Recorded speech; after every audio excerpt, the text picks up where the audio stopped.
man, just this DX Kamen Rider that I bought recently. It's gorgeous. Mm-hmm. It's just, you know what I've noticed? Just been like the weather has been gorgeous here lately, just all the time. Gorgeous. Mm-hmm. You know what the new summer blizzard menu at Dairy Queen is? Gorgeous. Mm-hmm. Hey, you guys see me in the red shirt? I look pretty gorgeous. How do you feel Cue about the gorgeous roll call.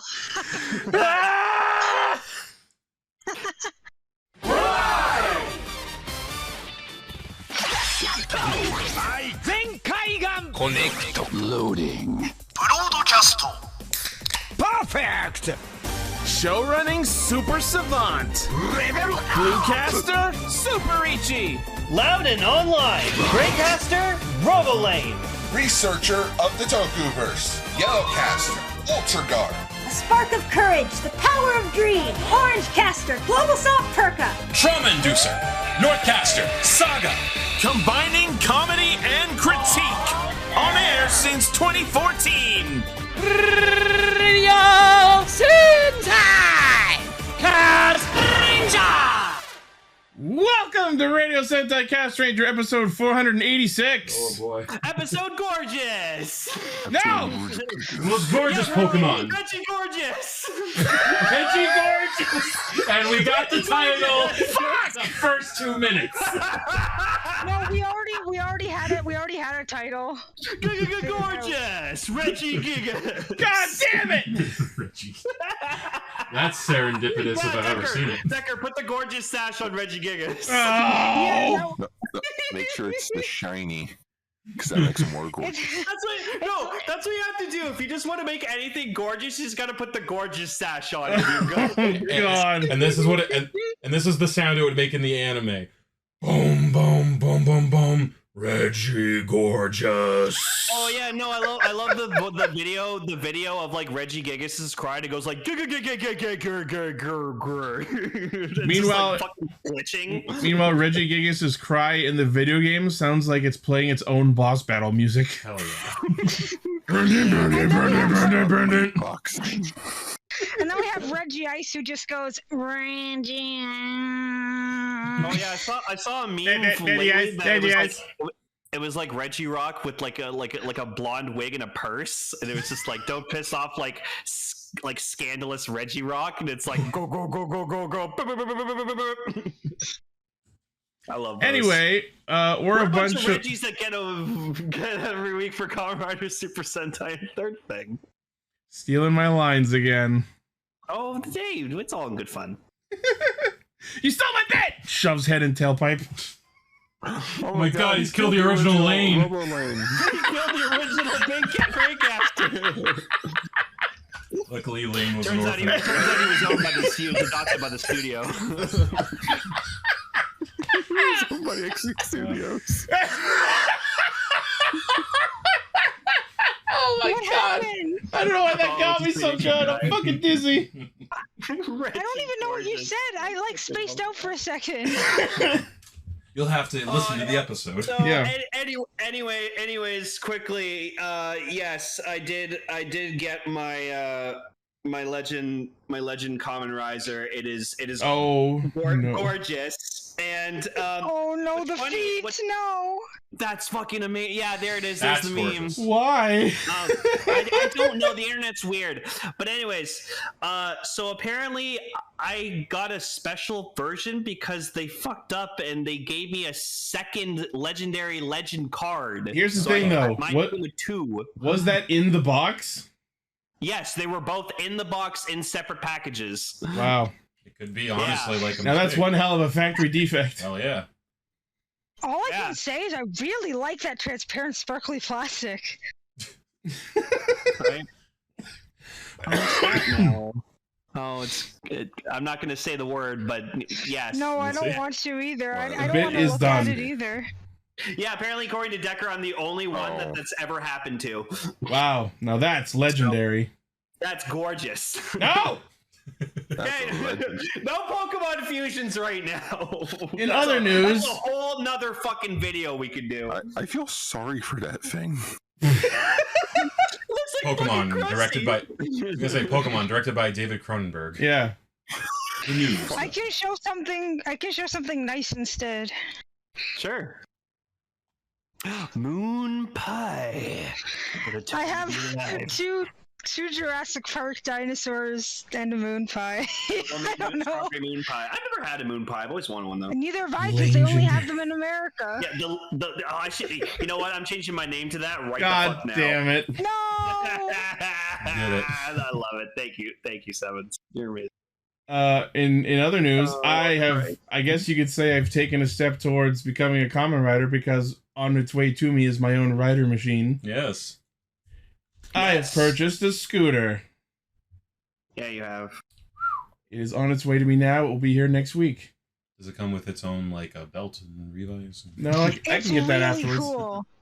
And you're getting like reflective stickers for it? Yeah, I got these like reflective blue like line shaped stickers that I'm gonna put on the wheels and all over it, so it'll be like it's a fucking Fies machine. Make sure to put an Autobot symbol on it. Oh, of course, yeah. I'm also putting the P sticker from Fooly Cooly because that anime is the reason I wanted to get a bike like this in the first place. There we go. I am now the legendary legend. Thanks, I hate it.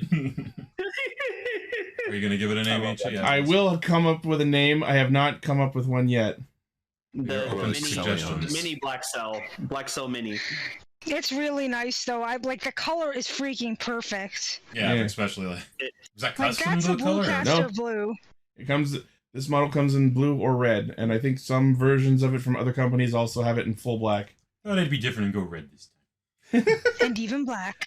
Imagine if they shipped me the wrong one. No, what happened to Lane happened to you. You get both. Yeah. Wow. Fit this in the box. Yeah, you get two of them. I don't fucking think so.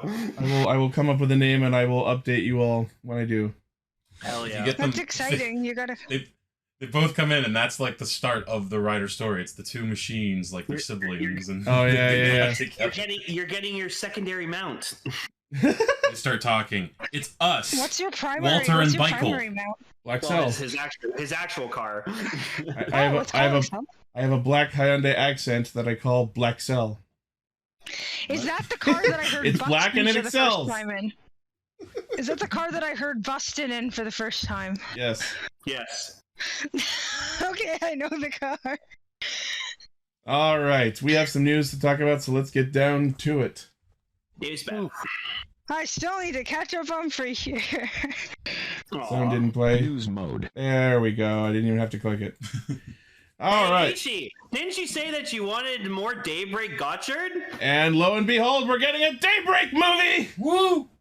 He's got Hotaro's got an eye patch. It's awesome. He's edgy and futuristic. I don't even think that's supposed to be Hotaro since it's a completely different it's Daigo. It's Daigo from Saga, from Ultraman Saga. That's the third guy who played Zero. But we did confirm that this is future Hotaro. Oh, it is future Hotaro? Yeah, because he said gotcha just as much. Oh. Yeah. All right. I love how Toei just straight up just went, hey, here's the poster. Hey, is that the final form? Oh, shit. Yeah, announcing the movie is how they formally reveal Rainbow Gotchard. Why the eye patch? Because look, sexy. Because edgy dystopic future. Because Amond has an eye patch in House of the Dragon. Who knows? Maybe he has a sty in his eye. Is that the guy I always put Japanese dialogue over? Yes. No, not you. Everyone. Oh, okay. Decker's losing his shit over the official reveal of Rainbow Gotchard. Lane and I were talking before we started recording, and Lane spoke what I had been struggling to realize. It reminds me of Zenkaiser, and that's why I don't like it.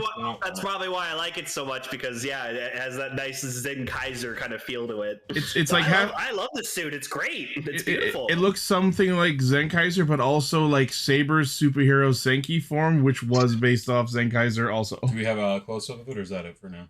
I'm sure someone can pull up a better picture of it. I'd like to there was like some other photo of it out there right now where it's like a full body shot. It was in like a magazine or something. People are saying it's not a real rainbow because there's no green in it.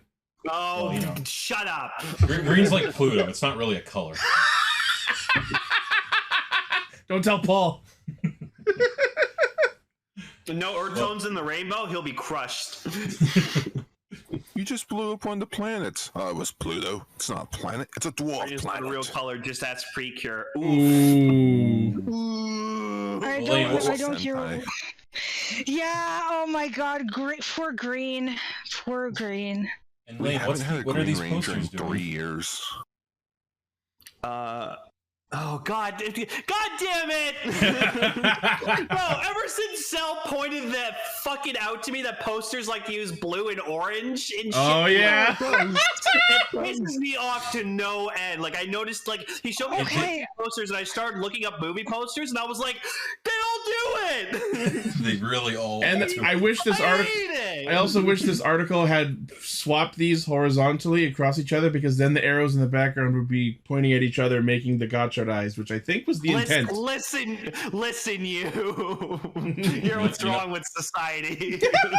Okay, wow. Wait a minute. Okay, guys, I just noticed something. That's Rainbow Gotchard, right? Mm-hmm. Yes. Okay, I was thinking, why does he look so familiar? It's the freaking Epcot Center color. It's Kamen Rider Epcot. It's Kamen Rider Epcot. That's awesome. And those eyes look so much like the ship in front of the Guardians of the Galaxy ride too. So every time I hear Epcot, I just think of that Vine where it's just that guy going Epcot. Yay! But what's most important here is we're getting more Daybreak, which I'm okay with. I love. Oh no, that's awesome. And, right? And what's interesting is if this week's episode kind of hinted, maybe we might see Legend again. No. Yeah. Oh, can't all be good. I think that's really gorgeous. No, more Legend, please. We need a Legend movie. No, we don't. Yes, we do. No, I am sick of this fucking OC. Yeah. Oh, you made him Regigorgeous. shiny. That's great. Regigorgeous. I told him, make him shiny. I love it. That's so good. All right. Anyway, so the teaser trailer confirmed that the actor Daigo will reprise his role as future Hotaro / Kamen Rider Gotchard Daybreak in the upcoming film. This will also be his first on-screen playing the character. Released as part of the double feature with the Boonboomger summer movie. This will be premiering July 26th in Japan, which means we will not be seeing it for another 7 months after that. I thought you were about to say we won't be seeing it for another 7 moons. So yeah, that's where I almost went. How about 7 new moons? New moons are once a month. True. But that's a whole nother year. Tomorrow. I mean, honestly, like from this picture, I don't mind the look. Like, I don't mind the Saiyan armor look on these guys. Honestly, there you go. I think Regigorgeous is going to be one of the highlight memes for me this year on this show. Oh, you guys, we can make T-shirts of that. Yeah, we can make a Regigorgeous shirt. that could actually work. I still need to make the Ninjetti shirt. It's like almost 10 years since I said I'd do that, and I never did. Oh, you know what? Speaking of that, real quick. So I saw this on Twitter today. So someone made they took the Cocker Ranger helmets and put them on the Ninjetti Power Ranger costumes, and I'm like, oh, that would have been season 3. It would have been awesome. I didn't look closely enough at that to realize that's what it was. Yeah, cool. It looks so good. Yeah, don't forget about Don's sandwich. Absolutely. Eat my sandwich. Don sandwich. Don tasty chicken. Tasty chicken. Okay. Don, but a tasting. Everyone's tickling your funny bone. I don't know what I was doing here. I don't know anything really. You say that like any of us do, right? Oh, I always say, Sel, one of the biggest things about Ichi that I'm always jealous of is that his ability to laugh at fucking anything. I wish I had that ability. It takes a lot. No, it takes really, really stupid fucking shit to make me laugh my ass off. You know what the poster is? the blue one, starting My Hero Academia season 1. Daybreak poster, watching season 7. Yeah. Oh, I've seen the first 2 episodes. That was crazy. Oh, it's Star and Stripe. Alright. Oh, she's a very swole lady. Yeah. It's literally female American All Might. Oh yeah. It's female American All Might. Alright, moving on. This cool. Unfortunately, we have some Legend news to talk about. What? Yeah, this episode? you need some cool Legend news. I'm so glad Discord cut you off. Some gorgeous news. Damn it! Gorgeous legend news. It was mentioned previously briefly, but now we have the official announcement of the Ride Chemi trading card Gorgeous Kaguya file, aka the binder that Butler was carrying in this week's episode. Legends card binder. Ichi, even if you had this news story, hold on. Binds. Sorry. Never mind. No, say it. No, just you didn't even need to tell me about this because it was in the episode, which we're gonna talk about. Yep. It's literally just a fucking binder with a fancy cover on it, but it does come with the a couple of blank cards, the rainbow and dark one, and then the cards for Arc One, Chalice, and Poppy. Poppy. And it comes with the legend parallel blank card, as I like to call it. I mean, I would have loved this for my Yu-Gi-Oh cards or something back. Right? In the day. It's actually the color scheme would match the Millennium aesthetic of Yu-Gi-Oh too. Mystical aspect to it. I do want this, but I'm not paying fucking $100 for this thing. Fuck that. I'm not paying $100 for a binder. Premium Bandai web exclusive, 69.30 yen, September release. That's gonna be over $100 after, so probably close to it. The pre-orders end on your birthday, Ichi. Oh boy. Which means they're giving me a present too. That's when people can stop buying the Legend book. Speaking of presents, I want to quickly give a thank you to Ichi on air. Lane, guess what Ichi got me for my birthday? What did he get you? Something awesome? Something awesome. The Arrow release of Conan the Barbarian Blu-ray. Oh, fuck yeah. Oh, sweet. We're going to watch that sometime. That's awesome. Happy. Hell yeah. That is really nice. That is a really nice present. Yeah. Yes. So that's enough of Legend, at least. It's from Conan the Destroyer, Lane. So Kamen Rider Outsiders episode 5 just aired, and they have announced the release of some things that were in the episode. Most importantly is the 03 driver unit and progress key. Cool. We also have Genmu's new forms, Maximum Zombie and Hyper Fumetsu, which are reskins of the Maximum and God Maximum Gashet and Hyper Muteki. Okay. And that would have been my ideal Nerf gun when I was a kid. and then we have the Premium DX Magnum Shooter 40X from Geats. Oh. This was not in the Outsiders episode, so I don't know why they're announcing it in the same advertisement as the other two items, but here we are. Because people will pay attention to it. Yeah. This is a fucking gun. Well, think of it. All of these things are just attachments to stuff that they've already released. True. So maybe that's just it. Maybe it's and here's a longer barrel for the gun. Yeah. It's literally the re-release of the whole gun. It just has a longer barrel. It has a longer barrel. 61 centimeters in length. But now you can dual wield. I don't think we got specific release dates or prices for this stuff, but they are going to reveal more information on the 27th. 27th. Nice. That's when my vacation ends.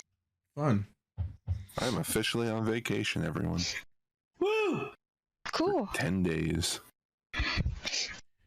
All right, very cool. Next, the latest in a line of 1-to-1 scale re-releases of Saber things. We have the Kyukyoku Dai Seiken release of Mumeiken Kiyomu, aka the saber used by Kamen Riders Falchion and Tassel. Tassel? Yeah. That's so funny. I was literally listening to the extra this morning where we talked about the official announcement of the DX version of this. Yeah. It's so funny. I don't like this sword. I don't like that the sword icon point is at the bottom and not centered. I remember, what's funny is when we were talking about the DX one, you said you liked that aspect of this one. I don't know why I would think that. People change. Yeah, you're like, oh, it's different from the Seiken sword driver. That's cool. Yeah, I changed my mind. Don't like it. Yeah, let's see some more. It's 4 years ago. I don't mind it. All right, so that's Kiyomu. The normal one is the DX version is 350 millimeters, and this one is 810 millimeters. It's not the size, mate. I want the caliber one, but like it's so expensive. You, the guy she tells you not to worry about. It's got background music in it, of course. It has sword sounds, finisher sounds, includes transformation sounds for Falchion, Eternal Phoenix, Falchion, Amazing Siren, and Kamen Rider Tassel. Tassel. I read what I first time is. Oh. I read what I think I wanted to read there, but I read that as the BGM will also include 4 songs, which includes Immortal Swordsman Falchion. You can select songs by operating the buttocks. It is on the back. Yeah. The butt of the sword. I was about to say, I'm surprised that they added stuff for Tassel since that was a stage show. Yeah, right? Exclusive rider. Yeah. So yeah, Premium Bandai Web exclusive, 18,700 yen, so probably well over $200. Boy. Releasing in September. I can't wait to see someone that has like an entire Seiken collection. If I had the room for it, I would be very close. You ever think about that? I have like a whole library of Wonder Ride books. You ever think about that? Someone out there has a collection of You're studying the blade. of something. Yeah. Yeah. Weird world. Yeah. Sword in the butt. No, once they do a Buster sword for Kamen Rider Buster, now I'm game. I mean, that toy was released, and you can buy a blade extension from one of the third-party dealers that we know about. I want a 1-to-1 scale one. Oh my god. The sword I want is already out. You guys, any day now, right?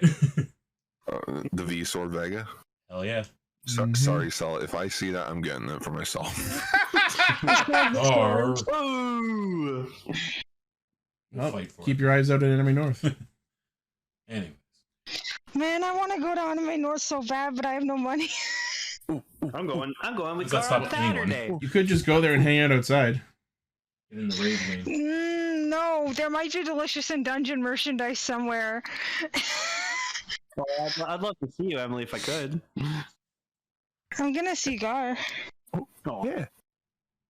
All Can I right. talk about this next news story? Sure. Hell yeah. Yeah. So as usual, something big always comes out the day after we record Castranger. Yep. And lo and behold, we are getting a 30th anniversary special for Ninja Sentai Castranger. Fuck yeah. I love that. I love that the title includes Act 3, as if this was planned all along. We all knew. Yeah. So yeah, you know what? I want to talk about that quickly. A lot of people were confused by why does the title have Act 3 in it? I think I know, but you say so. Episodes 1 through 24 are considered Act 1 of the show, and episodes 25 through, I want to say 53, are Act 2 of Castranger. They did plan this all along because everything has 3 acts. Oh. And like So, in the show, it's like that's the premise. It's a story being told, right, by the guy, the announcer, right? Yeah, for the The first act, it announcer. is. And then throughout the second act, they sort of drop it. Like they drop the announcer. He shows up for one episode for like it's sort of funny. They try to do like a live in the moment episode with the Castranger. So like he's following them around with a cameraman. It's like just funny as all hell. Is this like a Hibiki situation where the directors and everything changed halfway through? No, I think it was just the escalation of threats happen. So it's just the show did a tonal shift of just this is the new status quo. Just to keep, because you gotta remember, this was around the time where Sentai just barely made it past cancellation, so we gotta keep spicing things up. Okay. So for Castranger, it was just halfway through the show, status quo change, new villain, new mechs, characters go on journeys. Apparently, Act 2, according to this article, was also subtitled as Youth Fierce Battle. Well, do you see what Act 3 is subtitled? And this one is middle-age struggles. Yeah. Hell yeah. No, I like these anniversary movies where they have like a fun take with like, yeah, we're a lot older now. Like If it's anything not like a the lot. Abba Ranger one, this is gonna be hilarious. Oh, I hope so. Is Ken Kusagi coming back? Yep, they all came back. Nice. All 5 Castrangers came back. Nice. Yep. I believe the action director for this is Seiji Kaiwai. Oh no, Koichi Sakamoto. Mhm. Go back to that picture of all of them out. Okay, you can tell which one's kept in shape over the years. We're gonna show off the arms. So yeah, they actually filmed this last year. Neat. Nice. They look great. I love the costumes. 2022. Yeah, they look good. How are they gonna explain how they got from Aquatard all the way here? I don't know, but that would be a fun 11th episode of Alien Rangers. Could you fucking imagine if there is at least some passing mention of a planet called Aquatar? It's not impossible. That's the thing. In this point in time, there's enough knowledge about each franchise both ways. God, the Cocker Ranger suits are just so good. Yeah. I'm glad that we got figures of them in the Candy Toys and Lightning collection. Now all we need is the figurines. They're so easy. So, aside from the 5 main Rangers, apparently their narrator during the show was Sanyute Enjo, who passed away in 2021. So, yes, serving as the announcer for the special is Hakuzan Kanda. And we also have, joining the cast is Mrs. Green Apple vocalist and Cocker Ranger fan Motoki Omori as a new character named Goro. They're gonna fight Goro! A lot of people are speculating we're finally going to get that Ninja Green concept design. Ooh. Neat. That'd be neat. Let's see Ninja who's in the Green. show. We Goro. got Sub-Zero, we got Scorpion, It's like Noob Saibot, Scorpion, Aramac, Chameleon, and Scorpion. I know, just, Scorpion I know it's twice, probably just by the me way. that irks me a bit, but look at Ninja Yellow. His neck color is different from the suit and helmet, and it bugs me. Is it?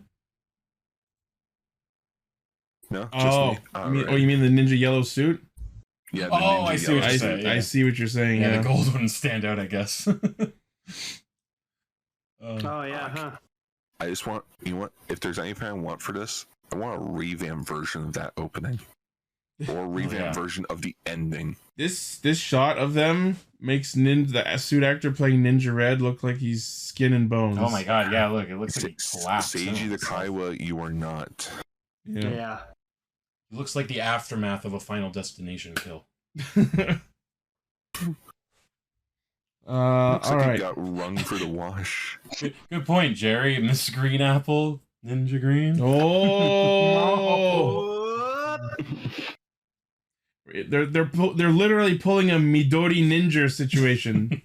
The Ninja did exactly that. Have a Green Ranger show up in a movie after the show. Oh, I love the Ninja Returns. I hope, you know what? I hope Ninja Man returns for this. That'd be nice.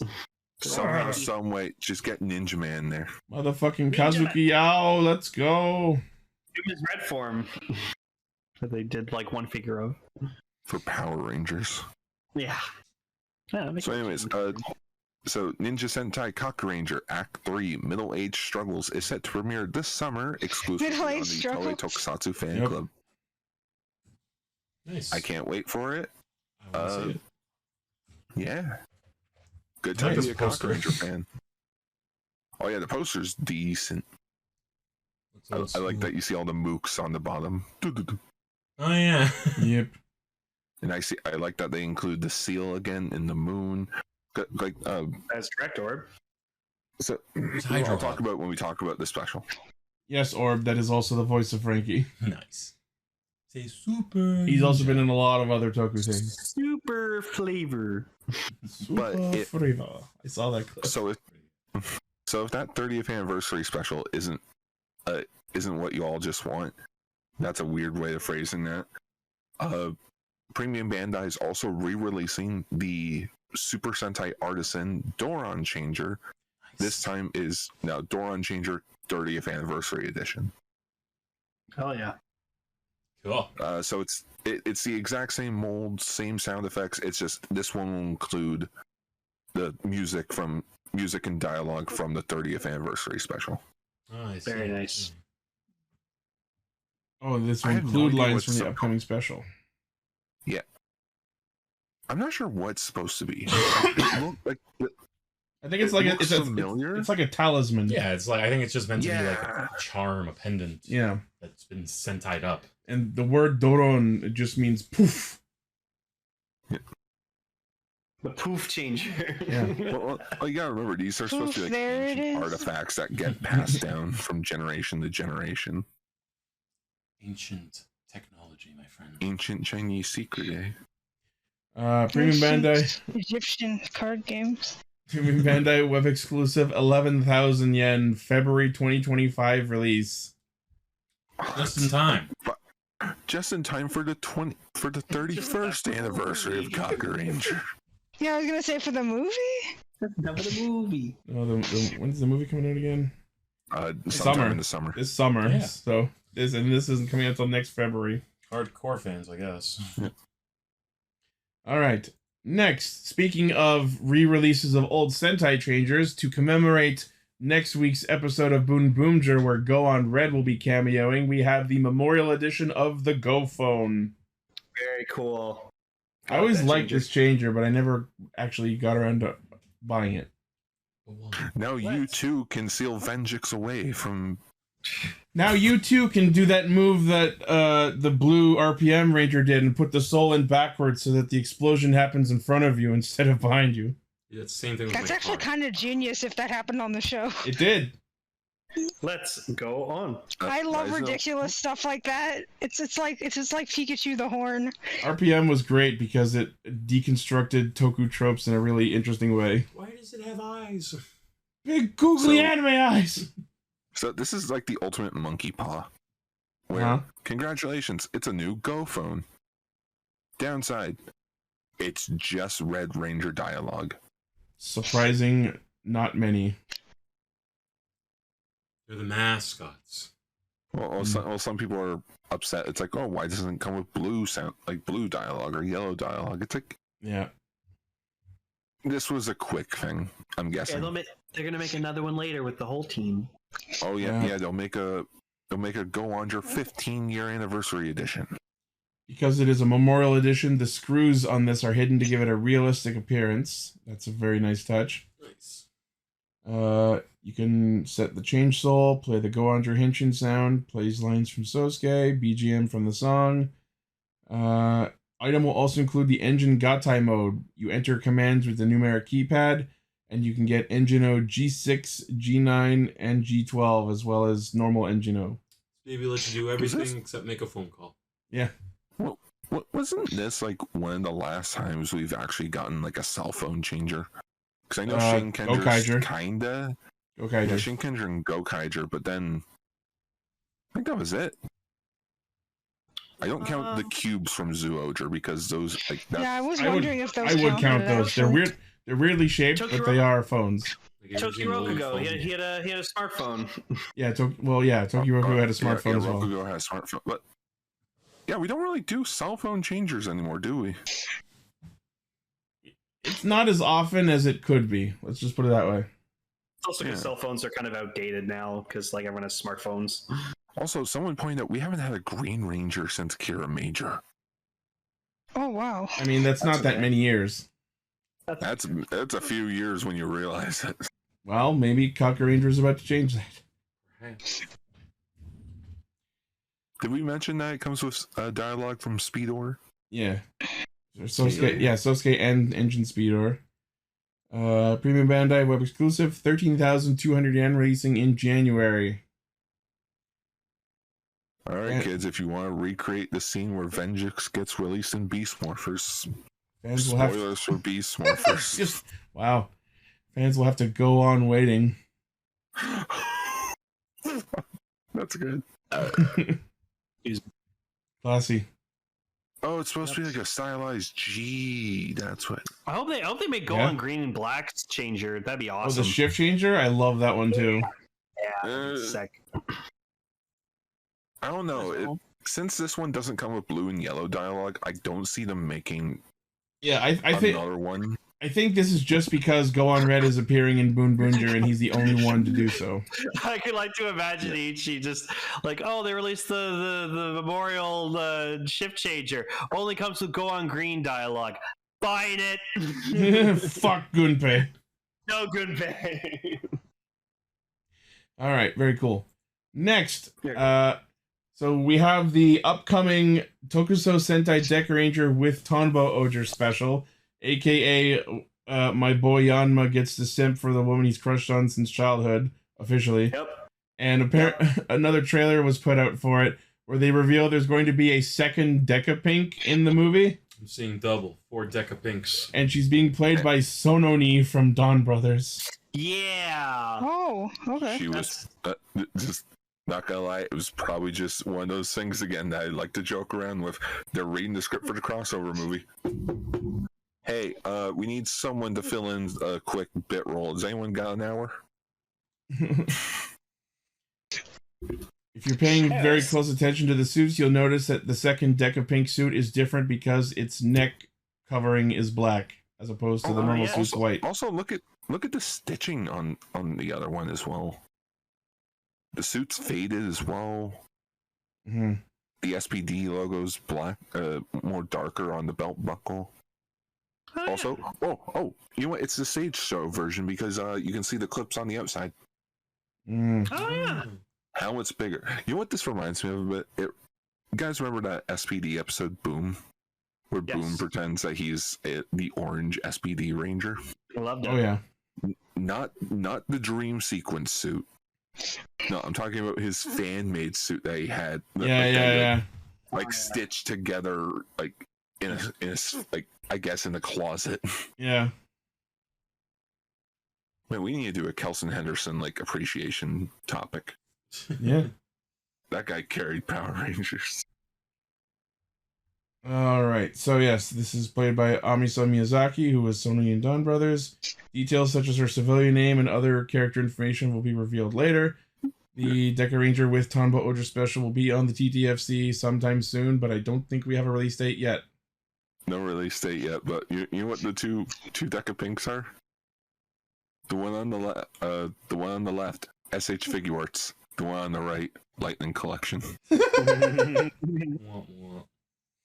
All right. So the rest of the news stories are stuff that Gar has added. So I'll let you take over. Yeah. Okay. What was first? Okay. So, onto some Ultra news. We got our first look at the SH Monster Arts Scar King from Godzilla Kong: The New Empire. Or as I called him while I was watching the movie, Lanky Kong. Yeah. Is he a lanky He boy? does kind of look like Lanky Kong. He does. Is he not I just never Lanky thought Kong? that. Oh no. Oh, I just realized I could post this if we're doing Ultra news. He's one hell of a guy. Censor. Ultra news. Ultra news. Ultra news. Each year I might cut that and I might clip that for our intro for Ultra News in the future. I can just record it later for you if you want. Yes. That's real. Just remind me tomorrow. Will do. So this is a Tamashi web exclusive. Of course. It looks gorgeous. He's nice. There's one bullshit thing though about the figure. Yeah, I'm pissed off about. I'll talk about it. Okay. So yeah, the only accessory that it looks like he comes with, are, aside from the hands, of course, and swappable face. He comes with his bone whip, which comes with the Shimo, the Shimo shard. Mm-hmm. Shimo's great. In which Shimo also got teased for a Monster Arts coming down in the near future. Oh, that would be cool. That's gonna be big. Not No sure pun when, intended, but that would be cool. Not sure when Suko's coming. Probably comes with Shimo. You know what would be awesome? If they actually acknowledged that Mothra was in this film and put out more merchandise for her. That would be nice. Maybe. That would be nice. She was in it more than in King of the Monsters. I would literally. Maybe they don't want to spoil it. I'd literally. Yeah, but they have merchandise of Shimo, who is a way bigger spoiler. I'd get Suko just to put in with my Kong monster art and just you get where I'm going with it. Yeah. I won't spoil that because it's really funny. Don't talk to me or my son ever again. Simply put, how to raise your son, how not to raise your son. Yeah. Well, Lane, what was the thing you said? It's. This is Gar's getting into it. Yeah, this is the thing that bullshits Lane, and it also kind of irritates me a bit. So before the movie came out, they did a Godzilla and Kong Monster Arts for this movie. And we're thinking, okay, we'll probably get a release of Kong with the Beast Glove later, right? No. No, when you buy Scar King, he comes with the accessory to give you. Oh, the you Beast had to Glove for put it Kong. on the figure. Oh So my that god. means- The fucking that's Bumblebee glove mean. doesn't come with the Kong figure? No. No, That because it is was a bullshit. spoiler. Oh, I guess. Well, here's So- why. Because he didn't need the glove until he fought Scar King. So that's why he comes with Oh. it. It wouldn't have been Yeah, there but- otherwise. I kind of like that, actually. It looks so fucking cool though. Oh yeah, Like, Like, it looks good, but it doesn't match his arm because remember spoilers for the movie. The reason he got the Beast Glove is because he got frozen by Shimo, and it basically Yeah, it frostbit off his frostbit nerves. his hand, yeah. So now his arm doesn't match the glove. It's just I know this because I watched the movie. it's a good Showa era movie. Stop fucking complaining that it's not like -1, you weebs. Holy shit! Honestly, Accurate. my favorite thing is that all the Japanese people were saying like I'm so happy because there's Godzilla -1, which is like one side of Godzilla, and there's Godzilla X Kong, which is the other side of Godzilla. We are eating really amazing Godzilla right now. Listen, I went into Godzilla Kong New Empire expecting to have a fun ass time, and I left that movie having a fun ass time. Hell yeah. So it And I did left that exactly movie what it needed to do. immensely disappointed. Oh, it was fun as shit. I loved it. Yeah. I had an amazing time. I saw it in New Jersey with Spectre. We got the matching popcorn buckets, which are now each of us has one of them. Aw. And we okay, I don't know if she did. I was an idiot and cried when Mothra came on screen. Well, yeah. I don't anyways, get more- it. She's not sad. It's not like I'm like, More- no, Mothra. More Trapper, please. I want Trapper to come back. I love that guy. I hope he No, gets he was married. amazing. I hope he gets married to someone named Keeper. Oh, shut up, you. By the way, Godzilla Kong: The New Empire is coming out, or is already out digitally. I think it So- just came out. Yeah. Yeah, I've been just seeing clips on digitally. YouTube. Put it on the list. All right. Say a Tamashii Web exclusive, 12,100 yen. Slate for December of this I year. want someone to get this just so that they can like dress him up like Lanky, like put him in this T-shirt, put him with their Donkey Kong figures. Yep. Wait a Should call him minute. Scar This, Kong. wait, this Kong figure art's inaccurate. You know why it's inaccurate?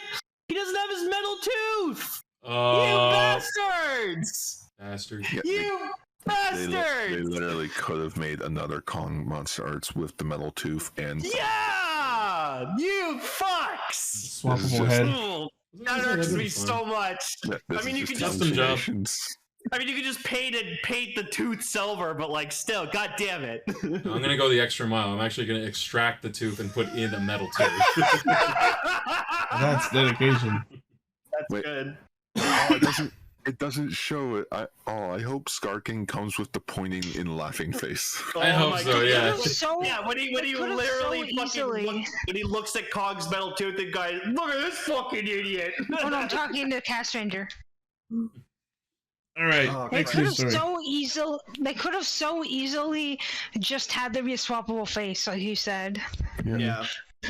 I don't know why they didn't do that. Alright, go Moving on to some Ultraman news. On May 12th, it was the grand finale screening for Ultraman Blazar, the movie Tokyo Kaiju Showdown. And at the presentation, they had a few of the cast members from Ultraman Blazar. For some bizarre reason, Hiroki Matsumoto, aka Kanata from Ultraman Decker, was there, and Yuki Tosuka, who is going to be playing Yuma in Ultraman Arc, and right beside him is Ultraman Arc. So yeah, this was sort of just to pass the torch. Unfortunately, no one cried like a little baby, unlike Riku over there. Hey! I know, Sweet and beautiful. I loved it. it was sweet and beautiful. This is my boy. Yeah, the grand finale took place in Tokyo. Yeah, that's pretty much it. Just everyone's happy that the movie's now done, and with it, Ultraman Blazar is now done in the books for Subaraya. Now we're focusing solely on Ultraman Arc. Very nice. Speaking of Ultraman movies, yesterday, May 16th, which is actually Ultra Ranger 7-year anniversary this year. Woo! Ultra Ranger is coming back at the end of the month, or next week. Next week is the grand reopening to Ultra Ranger, or is the grand return of Ultra Ranger, I mean. Grand reopening, I like that. Netflix is really give us more information regarding Ultraman Rising, the animated Netflix movie, or the animated movie from Shannon Tilden, I believe is the director's name. Shannon Tyndall. Shannon Tyndall, that's his name. It looks so weird. The vibe, I know nothing about this. The vibe that I get looking at this poster is Ultraman's babysitting a baby kaiju. Yeah, so that's pretty much what it is, isn't it? This new, so Ultraman in this universe is sort of like a passed down, from what I gathered, is a passed down legacy thing, where his father was Ultraman and now he has to become Ultraman. He's been Ultraman for a bit. The kaiju Gigatron was carrying this thing that the government had, and in this package was this baby. So, and since it's the first thing, since Ultraman's the first thing this baby saw, you guessed it, it thinks Ultraman's its parent. Ultramom! That old chestnut. Mama!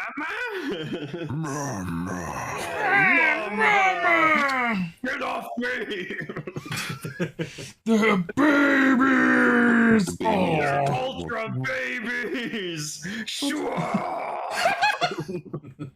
Ultra babies. They'll make your schwas come true. But why am I excited for this? It's being done by the guy that gave us Kubo and the Two Strings. I called that movie a masterpiece. I haven't seen it, but I should.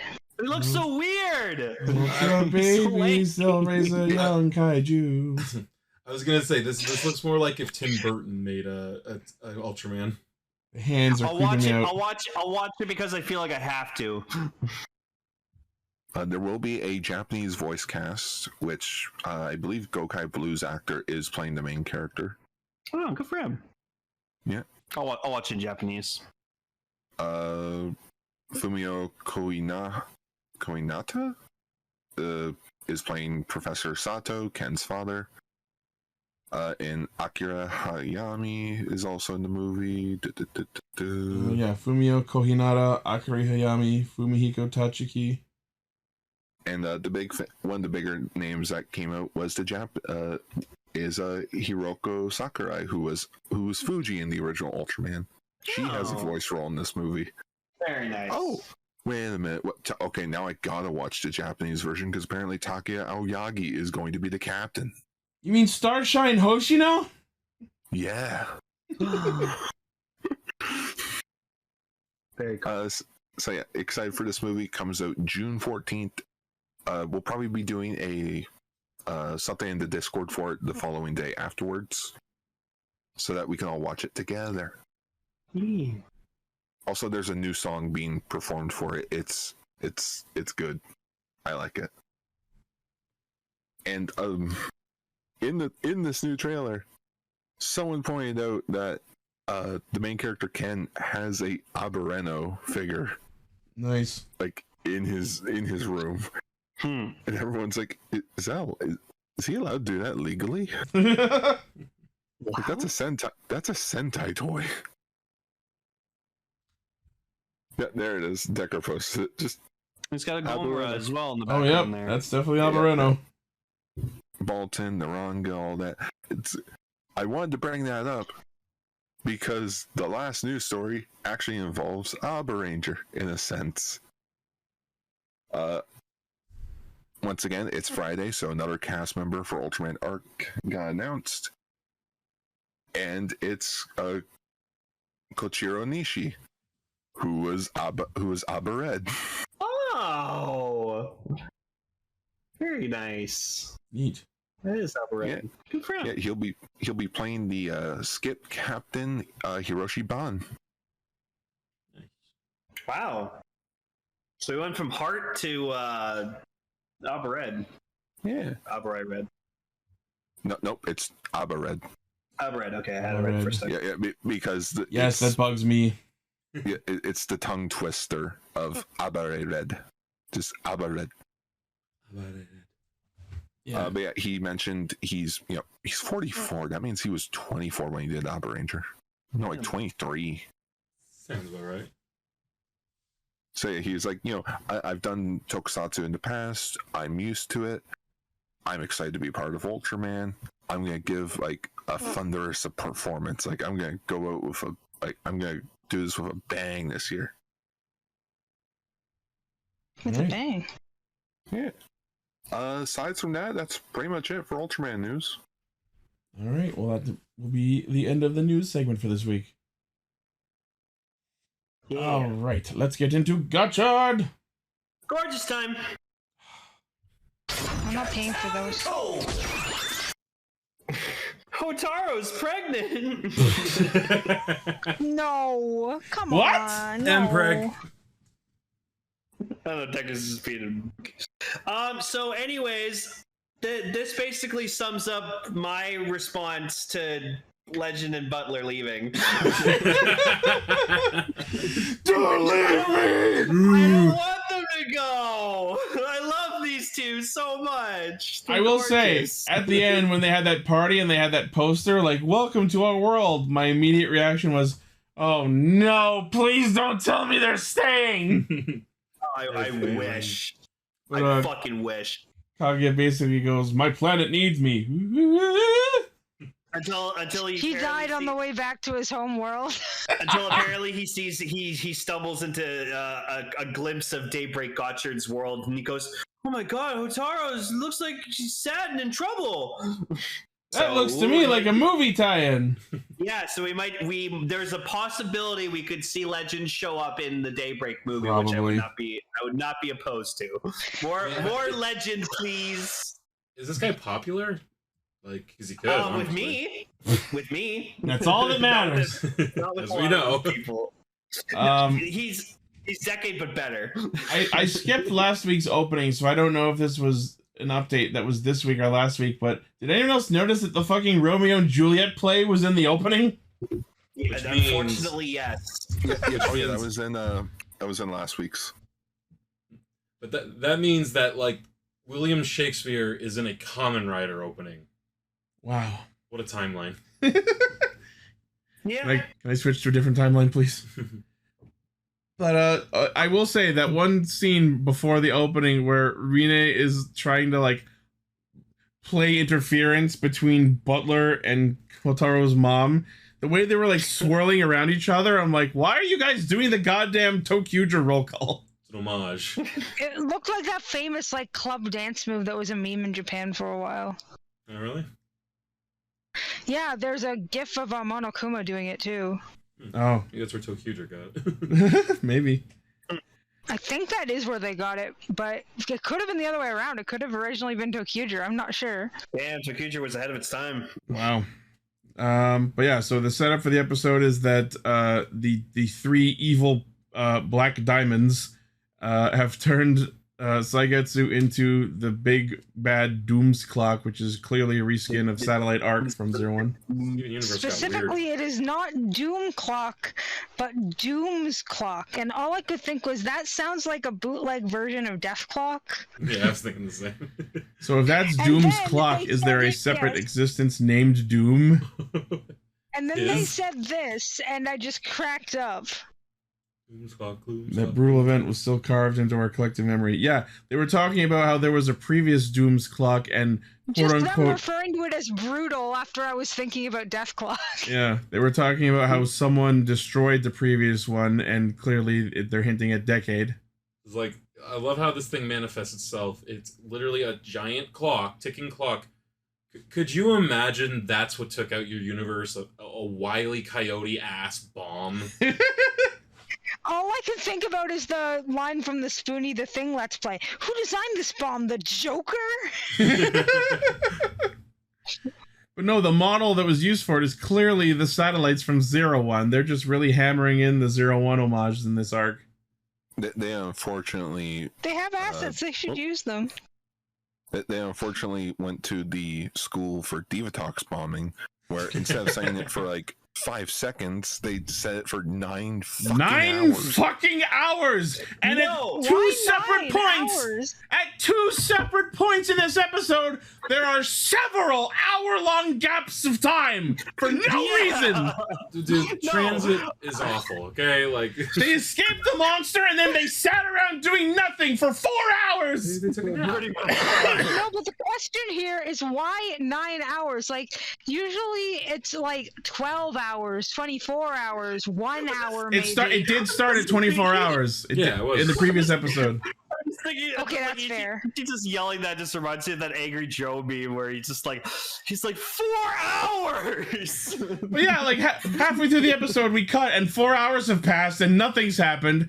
And then they have more conversations, and then we cut back to them returning to the site of the battle, and another 4 hours have passed. What are they doing? 4 hours. And this means that the fucking Arc 1 dude has been standing there doing nothing for 9 hours. You've been there. I don't know what's worse. 4 hours of garbage or 12 hours of garbage. I love that. I love Angry Joe so much. So basically, Geats, the king of Hades, who has had fucking nothing to do since the literal second he showed up, shows up, picks up Arc 1, revives him, and goes, "You work for me now," and then makes him into a fucking Megazord Malgam by combining him with Namonite, Say Zombie, Gigalodon, and then out of fucking nowhere reaches up into space and yanks Gokigen Medion down to complete the combination. Yeah, literally, it was just him going like. I was just thinking, how are they going to get it if that didn't happen? I guess if they just would have been one short, or they would have replaced it with a different one. Airley's Comet, once every. Anyways, this Malgam was fucking sick. No, I liked it too. Malgam designs with their usage of arms have been consistently great this whole show, and I love that they just put Arc 1's actual arms across the chest and replace it with the Chemi arms. And then his red eye is like fucking like spiraling out of control. It's really cool. Yeah. It honestly, and this might have been honestly like homage or this show. It's probably rip off. It did feel somewhat venomy to me, you know. A little bit. MalgamboChemiRise.net. Oh my god. that's reaching, Jerry.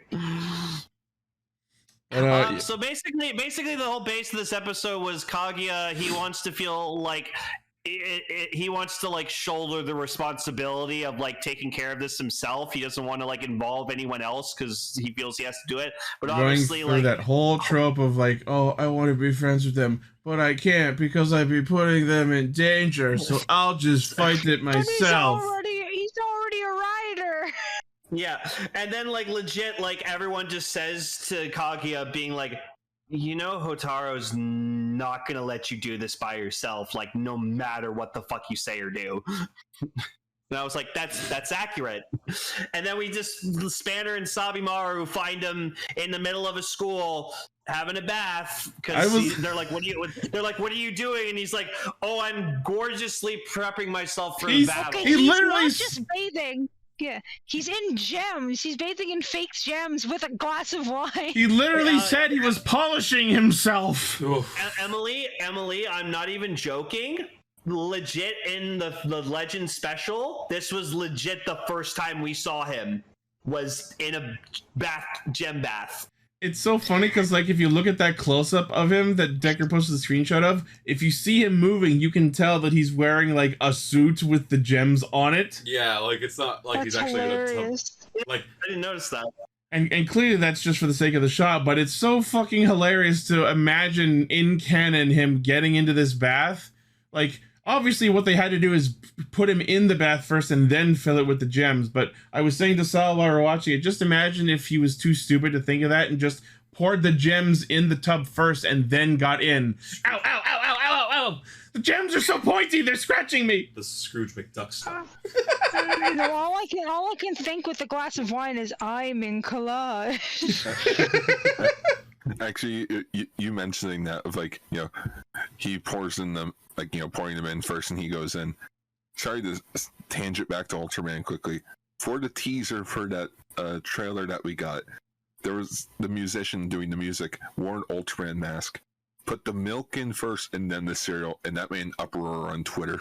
Oh, bro, I could start a. Do that? That's okay. That's monstrous. You don't do that. One of the FF14 YouTubers I watch, one of the members of their raid team, his name is Corey. He started a whole ass tangent while they were raiding about the fact that he pours the milk first. No. Can't we all just live together, people? Like, these little differences mean nothing.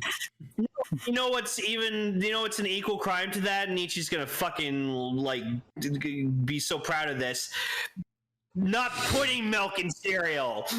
Yeah, I eat my cereal. I don't want to drink soggy cereal. Thank you. So you one of those people who says that cereal is soup? It depends on the kind of cereal. Cinnamon Toast Crunch with milk is terrible. It washes everything off and makes them into bland squares of nothing. Eat it plain. How the hell do we eat Captain Crunch? With my teeth. It's like, who fucking cares? I had Your some a mouth week is ago. shredded. And yet I am here. Is the roof of your mouth just a bloody pulse at this point? No, let's use Kaguya logic. I was polishing my jaw. Well, that's why you look like Abe from Clone High.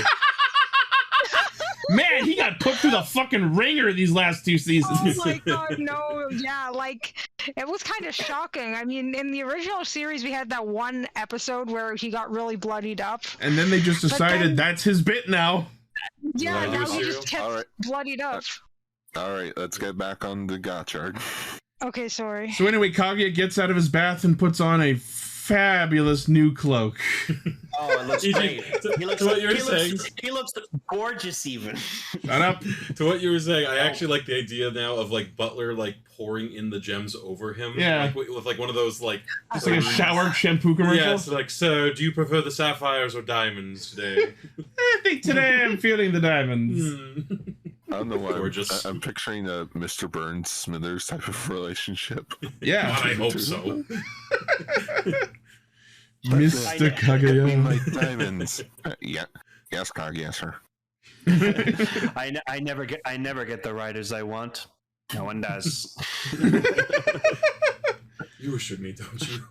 So 9 hours later, since the start of the episode in canon, they all show back up to fight the Arc 1 Malgam, who's been, as I said, standing there doing literally nothing for 9 hours. He could have been destroying the city or something, but no, he was just standing there waiting for the timer to go down. What if he was that makes him honorable, though?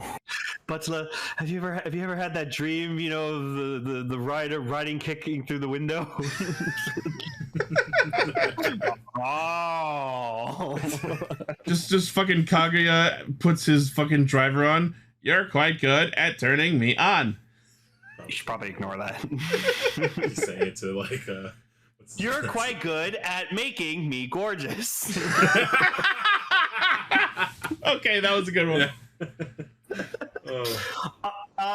So we, like, Kaguya and Hotaru, like, make up and they do, like, a fun bro fist, and, like, honestly, I love these two. Like, these two are such good rider buddies. I saw them bro fist, and my knee-jerk reaction was, that's Revice's thing. I actually do. I do think it is a kind of a cute relationship. You got the, like, super, like, humble, like, Ichinose, and, like, the super not that. Like, the extra as fuck. Yeah, but the friends. Yeah. Again, the differences. They are what bring us together. Legendary Legend's so fucking cool. So I guess pretty. you could say the real gorgeous was the friends we made along the way. Yes. It's the real gem bath. Friendship. Or my friends all over me. So we get Legend. He turns into Gorgeous 02, and then he summons 01 Rising Hopper and 01 Metal Cluster Hopper. Proceeds to use a bunch of Hisats and kicks with them, saying gorgeous every single fucking time they do something. So for me, I was just eating it up, and I just was sitting there the whole time. Though. No, exactly. And then I was sitting there being like, Ichi's gonna really hate the word gorgeous after this episode. I literally had my face in my hands just going, just stop! Just shut up! Gorgeous! You said it once! We get it! and then he proceeds to transform into what I was really hoping he was going to do, Gorgeous Grand Zeo, and they had the guys so good together. They this did is the UI together. Legend is a Kamen Rider who, in his base form, has the ability to turn into and/or summon every other main rider. So he then turns into his super form of Legendary Legend, and then takes that and turns it into the final form of Zeo, a rider who channels the power of other Kamen Riders, who in his final form of Grand Zeo can also summon the power of other riders. So he went from a rider who can summon riders to a super form to another form that's a super form of another rider who can also summon riders. Holy fucking shit, how many layers down are we going to go? Written and directed by Christopher Nolan. He's so busted. He's so fucking busted. I don't like him. I will say, I know you don't. The bit where he pulled out the Kachidoki flags and went, oh shit, wrong weapon. Yes. That was entertaining. That got you pretty good, yeah. I was saying, I think that's actually a fun joke that I don't think I've ever seen before. The idea of accidentally doing the wrong form change. Literally having so many options that he just like accidentally pulls out the wrong one out of the 100 different things he could pull out of his ass. That's kind of funny to me. I'm honestly shocked this doesn't do that more. Pulls them out from. Also, because I didn't watch the show, this was the first time I have ever seen Metal Hopper. I really liked how Metal Hopper was. Out of his gorgeous butt. Oh no, Metal Cluster Hopper is my favorite 01 suit. It is fucking. I had a feeling. It's high quality. Yeah, it's a pretty good suit. It was also his Berserk form temporarily. So then, what else could Gorgeous Grand Zeo do except summon regular Zeo and Zeo 2? And they just Zeo all over the place. It's great. My favorite part was when he said it's Zeo time and he Zeoed all over everybody. Oh yeah. He also wadzes himself and he calls himself a legendary legend for a legend of legends. So he also wadzes himself. Never say that again. I was like, okay, Mr. Star of the Stars. I literally wrote down, did Kaguya just EYA himself? Oh my god. Like, oh my god! It would have been better if Butler did it for him, but the fact that like Kaguya is so up his own ass that he did it himself, that's even better. Butler already has done it for him though. What I wrote on my notes was if you don't have Waz at home, store-bought is fine. Yeah, Butler is bootleg Waz. There's a Goosebumps book called Legend of the Lost Legend. There is. I was thinking that the whole time that you guys were saying that, but I thought that would be too deep cut a reference. Then you realize, oh wait, Cell's here. Wait, Cell's I mean, you are a fan of Goosebumps? Are you a bumper? Who isn't a fan of Goosebumps? Bump in the night. I'm Canadian. Of course I'm a fan of Goosebumps. It's in our constitution. Wait, is it? Wait, what does being Canadian have to do with Goosebumps? Well, the show was made. The show was made. Oh, the show. No, I'm talking OG, the original books. I guess the show is pretty close a lot of the time. Not always, but. Gotchard and the Zeos. We're gonna make you right. I hate you. That's so good. Booker Steven. I hate you. I'm the original Gotchard. So yeah, they all team up and defeat the Amalgam, and then the two of them rider kick through the Doom's clock and stop it from blowing up reality, I guess. Dooming all over everybody. I'm sorry, I made that joke twice. The joke's so nice, you made it twice. So now, they throw. The joke's so lame it caused you pain. They throw a party for Kaguya, and so like they make him like a gold cake, and he eats it. Yeah, the gorgeous cake. He says not bad, but I think he was just kind of humoring them. When I saw that cake, I was like, clearly that outer layer of gold is made of paper mache. No, this is a real thing. No, that's what gold leaf actually looks like. Yeah, so you can actually eat that. It's edible. Yeah, I can officially tell you that is what gold leaf looks like. So my only other experience with gold leaf is that one Game Grumps Power Hour video where they made Ben decorate a gold record blind.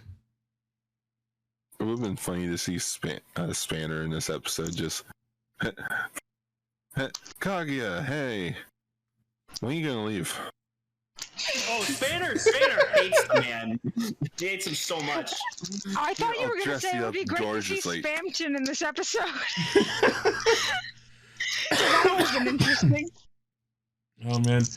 But they at one point mentioned that, like, well, all right, we've exchanged contact info so we can message each other if anything goes screwy. Yeah, so gorgeous deals. Yeah, and so they can summon Legend again in a future thing. Yeah. Anytime. And that's when Butler shows up with the Kaguya file. Look at this binder and all of the amazing cards within! Now on Premium Bandai! What'd you say, Ichi? Yeah. There's different types of advertising going on here. Like, it's a three-pronged attack. There's subliminal, liminal, and superliminal. What's superliminal? Superliminal? Hey you! Buy the Kaguya file! Works for Lane. Okay, yeah, sure. That's rude. Come on. It's in my hands right now. It's on the way. Buy this. Elaine just runs off and grabs it. Buy this too. Runs off again. Grabs the other thing. You guys, we're not talking about the most important thing about this episode. Renge in her Princess Peach dress. The dresses were nice. I said it last week, but Rene really works that dress. She do. Everyone's looking good. Everyone's got it. Unfortunately, that is the last we will see of Legend for now. For now. We have not seen the last of this man, and I will miss him terribly. And his fucking gorgeous, broken-ass fucking rider powers. Legend will return. I think that's why I just don't like him. I don't like how broken he is. That's why I love him, is because how broken he is. They have not even begun to explore his potential. Like Decade's already one of my favorite riders of all time. So like when you take Decade and then just go, oh no, we're gonna make him better. Yeah, no, I have to love that too. So I can't wait for the plot to actually go back. So we cut. Yeah, well, the fucking Gotchard egg apparently. Yeah, we cut to Gigist watching through the fucking Millennium Eye in his room. It is the Millennium Eye, isn't it? Watching everything happen, and then we just cut to a fucking Digi Egg. Gonna hatch the Rainbow Gotchard. Yes, absolutely. Nijigun's coming out of that egg. God damn it! Oh my god, his name is Nijigun. Yep, Rainbow Dragon. That is literally how an episode of Digimon would end, on that shot. Yeah. Like the evil guy going, I've created a new Digi-Egg. Yep. Like, find out on the next episode of Digimon. Digital Monsters. Digimon are the champions. True. Just him trying to stab Hotaro there. Is the egg actually inside Hotaro? Is that why people are calling him pregnant? It was not. Oh no! No! Told you, I'm pregnant. He's pregnant. He's pregnant. He's Arnold. He's pregnant. Burger. He's saying he's pregnant. He's Ouija board. If a woman has starch masks on her body. Telling me he's doing two-player? You should have used the condom, Kemi. I just want to. Now I want a scene of just Hotaro in a hospital bed, surrounded by all the main characters, and he's just trying to give birth to this Gotchard egg, and just like Minato's the one like delivering it. He's alchemist. Come on, breathe, Hotaro, breathe. Have you ever seen the movie Men? No. Oh my God, No, but I did see those 2 episodes of Dilbert. Did you ever read the Goosebumps book, Egg Monsters from Mars, until the end of it? Hell yeah. No. Because it heavily implies that there was alien impregnation of a 12-year-old boy. Oh, is that Nijigun? That's cool. Nijigun. Wow. Yeah. He looks like a Digimon. Right? I love him. Yeah. All the Kimmys do. This is nothing new.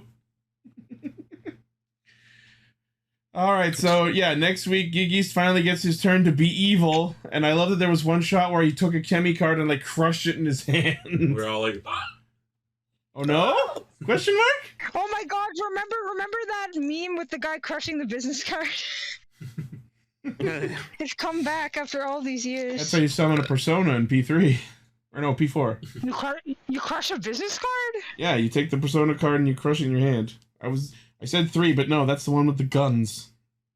Yeah, that's the one where you shoot yourself. God, every time I think of a business card now, I'm just thinking of Dogengers, where every time like they meet a new character, Yamashiron has to present his business card to them, and I'm like, stop that. That's just a cultural thing in Japan. That's just what businessmen do.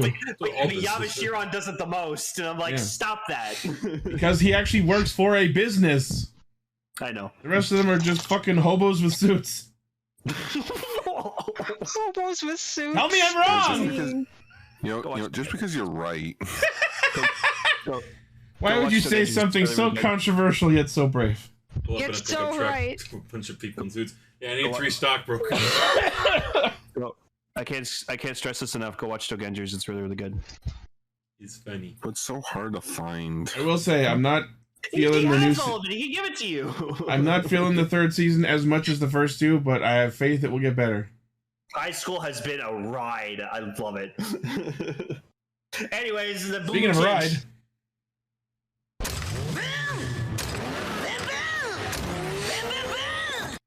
Ichi? Yeah? I just need to drop this, like we've already talked about this before, like off recording. But yeah, you know how like Gemba's your favorite character in the show? Well, good news for you, he was in Dawn Brothers. No! he was that fuckboy that showed up to hit on Sononi in that one episode. Why must fate taunt me? That's so good. Yeah. Yeah, I think we talked about this before. Everything comes back to Dawn Brothers. That's the same location as well. Yeah. Oh wow. Same pillar. Oh, I'm just playing the Dawn Brothers ending theme in my head right now because I fucking love that song. Jokes aside, I do love that song. It's great. Anyways. So this episode, we meet the person who inspired Taya to do what he does. The CEO of Lightning Tech, Naito. And his name is Knight Rider. Or at least it's very close. I didn't catch his other name. All I caught was Naito. Naito Rider. I love his company name. Rider. Lightning Tech. Yeah. This dude gave off like old school Red Ranger vibes. Wait, his name? Look it up.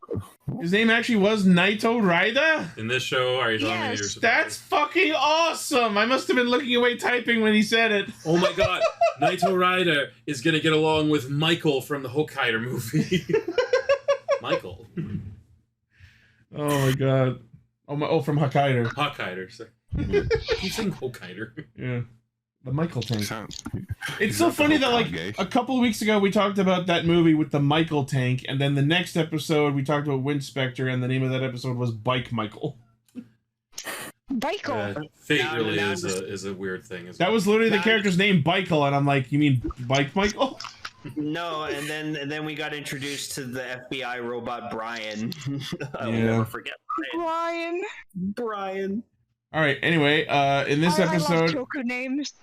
in this episode, we have our brand new general to replace Mad Rex, Cannonborg, who sounds like a villain from VR Troopers. Yes. Complete with roll call. Yeah, that was pretty cool. I freaking love him because he's a mad scientist based on custom cars. Yeah.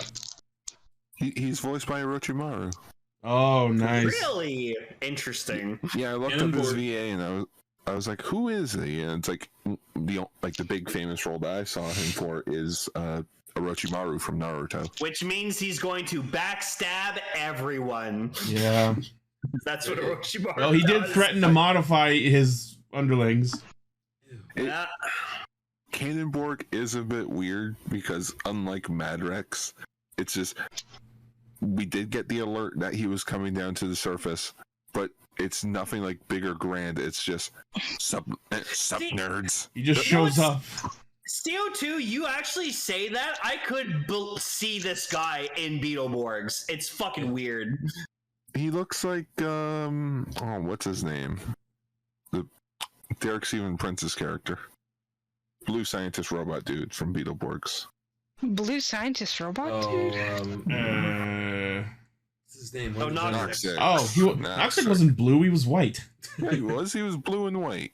He had like He was mostly white. Blue dreads in his hair, but he's not You white. can't just ask someone He's why clear. they're Wow, I can't believe you made a Space Jam joke before I did. I don't know. Get out. I don't know why my brain's just thinking VR Troopers. Just Cannonball. That's exactly what I said a second ago. I was like, Cannonball sounds like a VR Troopers villain. Well, like Cannonball honestly sounds like what the Power Rangers. This guy would be. It does sound like a Power Rangers villain name. Yeah. I think there was a villain in VR Trooper named Cannon Nose. No, there was. Yeah. Or Tank Nose. I can't remember which was real. There's a lot of stupid names of VR Troopers. Yeah. But yeah, so Taya visits Naito Raida, who is the mentor who inspired him to get into delivering. We were all like, Dad? For a sec, I thought it was his dad because he was like... Yeah, I 100% thought it was his dad, and then they revealed he wasn't, so maybe secretly his dad? And then I realized from the amount of time he was saying shonen, I'm like, oh, this is All Might.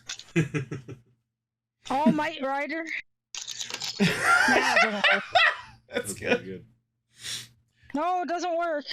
So, for the second time this week, this show hawks its own merchandise in a superliminal method by literally having Naito Raida present a Boon Red plushie for Taya to deliver to a sick child. And he says it's one of a kind. However, he says that the plushie is custom made. Which, of course, out of universe is absolutely not true. You can absolutely buy it. I know, but it's funny. He's like, here's a super.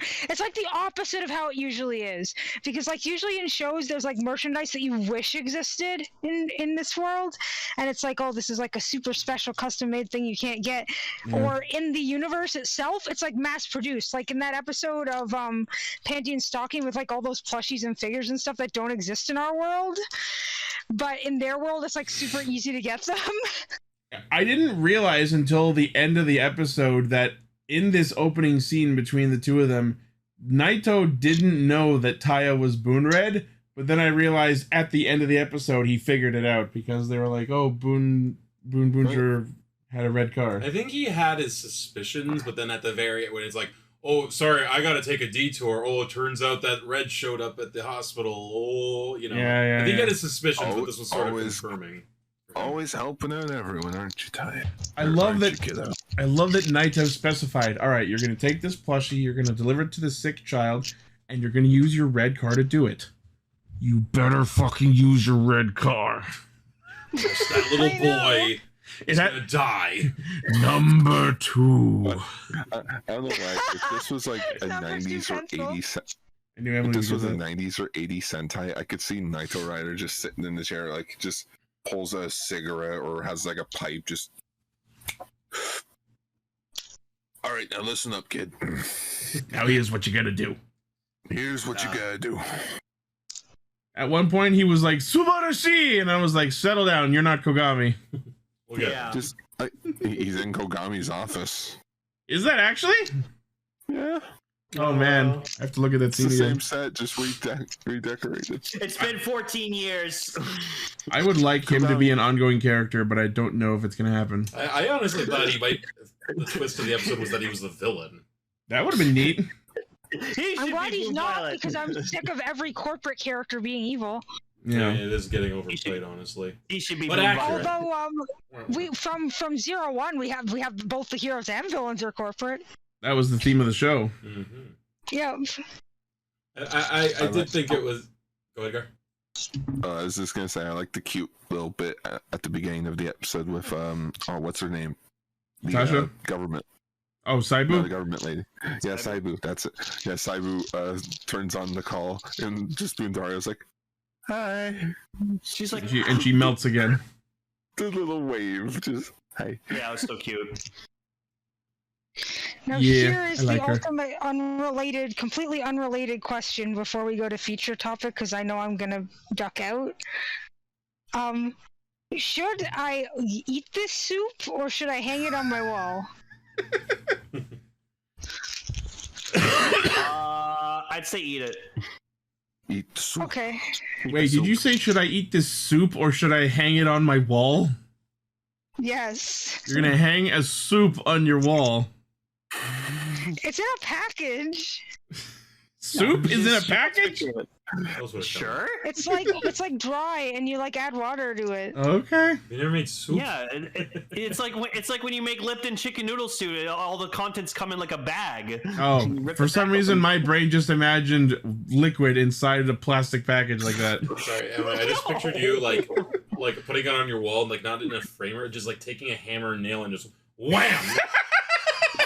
Okay, I'm not putting it in a frame. I'm not putting it in a frame. I'm just sticking it to my wall with tape loops. Soup loops. Soups. Well, we're not done yet. We still got some stuff to say. We're not switching to the future topic yet. Bunch. So we got the monster. Sorry. We got the monster of the episode. I didn't catch his name. What was his name? The antenna Maju. Oh yeah, this guy was. That was cool. So yeah, he has the abilities to control people with his antennas. With his radio waves that are apparently poisonous. Poisonous radio waves. Poisonous. And I love that, like, Well, he said when he like takes control over people, they literally like sprout an antenna, like a bender antenna from their head. Yep. a bender antenna. It is like a bender antenna. You're right. And I was thinking like how like because they got like about a dozen or so people doing that, and I'm like, these kinds of actors, I don't think they're given the scripts. Like, I think they just show up and they say, okay, you're gonna put this on. And it's like, okay, what? They just do it home movie style. Right. One of the people in the crowd shot was actually Shurikenger from the Hurrikenger 10 Years Later movie. Wow.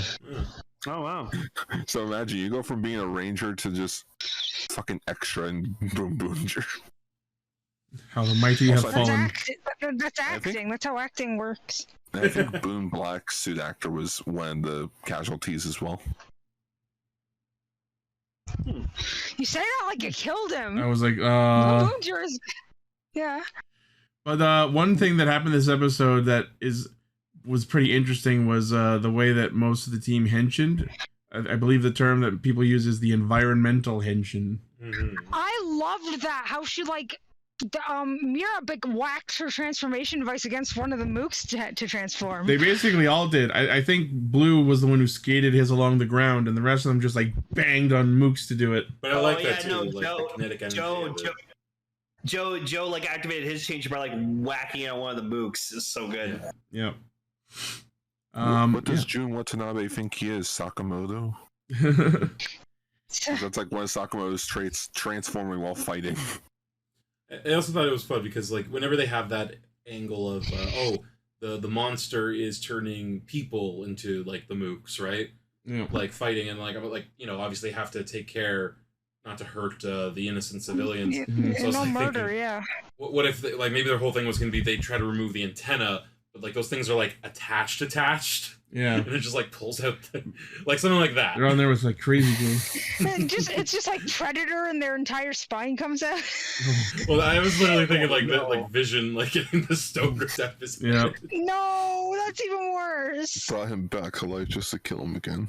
Yeah. I love that like after the environmental henshin happens, the fucking Hashilian generals are up there watching and they're just like, wow, impressive. And that had the same energy to me as that one episode of Power Rangers in Space where they formed the Megazord for the first time, and Astronomer was just all, that was impressive. Destroy them! That is always fun. Destroy them! And again, that's why I like these two though. They're very like they're light. They're just having fun. Oh yeah, and like even Cannonborg was like, I can make you scarier. I can make you stronger. I don't like this guy. I can fix your mouth if you like. The weirdest part of that scene is he takes Itasha, the female member, and goes, I'll make her naughty. I'm like, I don't like the implications here. But what didn't he say those were orders or something? Like, no, he was like, his thing is he's into modifying and customizing things. Yeah. What did he say to the other? He said, I'll make you cool? He said, I'll make you stronger. The male one, he said, I'll make you stronger, and I don't remember what he said to Yarukar. Yeah, it is weird that he said that. I'll make you naughty. He's like, I can fix that mouth of yours. Right. Yeah, and it was Decatora that he said make stronger. But like, I was just so caught off guard when he takes Itasha and it's like, I'll make you naughty. And I'm like, I don't know what you mean, and I don't want to know.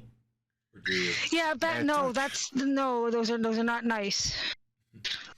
Yeah, Yarokar is just a meowthy little bastard. I love a meowthy. You know what they say? It is. It's Team Rocket. Yeah, that's what we've been saying the whole show. You know what they say at these Toei meetings, right? Well, we gotta sexualize a female character somehow. Thanks, I hate it. This scene is Is Yarokar female? I don't think so. Businessman, just where's the sex appeal? The show aimed for kids under 13. Like when they made King Oja. Where's the stacked spider mom? Don't even ask about Naria. Oh boy. Anyway, so they shoot off the antenna off his head, and then he grows a new one on his arm, and that's when most of the team get snatched by the antennas. And I love that he's just like gathers them up and he's like, Antenna Sentai, body ja. And I was like, Ichi, that's what you should have called the show. That's what Castranger should have been. Oh my god, you're not wrong. Wow. Maybe if we ever put out something like published Antenna Sentai. Something public. The true story. Yeah. I didn't mean Yarokar, I meant Uncensored. Yeah. So yeah, Gemba is basically fighting the rest of the team for a little bit, and then Taya drives in, swoops in to help, and then gets immediately shot in the back. Yeah. I mean, that was a bit of a fun thing, though, like, where it looked like it was going to be the whole, okay, Red's going to come in and save the day, immediately shot in the back. I like that we're doing this trope of, like, half the team gets turned evil. This is a trope that a lot of Sentai seasons do, and I don't think we've seen it for a while. Because, you know, Sentai's been busy being experimental. Back to basics. No, we just turned the King Ogers into toddlers and babies. That isn't being turned evil. No, but you know, we didn't turn them evil. We turned them into saying babies are evil? Yeah, they are. Toddlers are evil. There was some great wire work in that fight. Yes. The action in this episode is really good. Neutral. True. You didn't need to jump over your car. But you did it. Yeah, like you were saying, there was some really good wire work. There was some really good cinematography too. I like that one shot where Orange takes his weapon and like hooks the gun that is being pointed at him down so it's not getting shot at him. Yep. And in this episode, steals a weapon. They finally told Boon Pink that she's holding the fucking weapon wrong. That was so good. That was beautiful. He didn't teach you to do it that way. Just doing it her own way. I do it anyway. I do it anyway. And like even though he was brainwashed, Joe without a weapon was like, I don't care, I'll brawl him then. Yep. Like he has his fist raised, like, yeah, come on, see, I'll put up a fight. I'll use Corporal Lefty and General Right Hook. I'll brain him in the brain. I'll use my special move, Police Brutality. Police Brutality. But what? Yes, Police Brutality is terrible. But what fixes their brainwaves issues? Spamming the button on the changers. And Lane loved the show even more. Yep. It's like you're playing Smash. Yep. The show acknowledged that yes, you can spam the button on the morphers. I kind of love that. It was cute.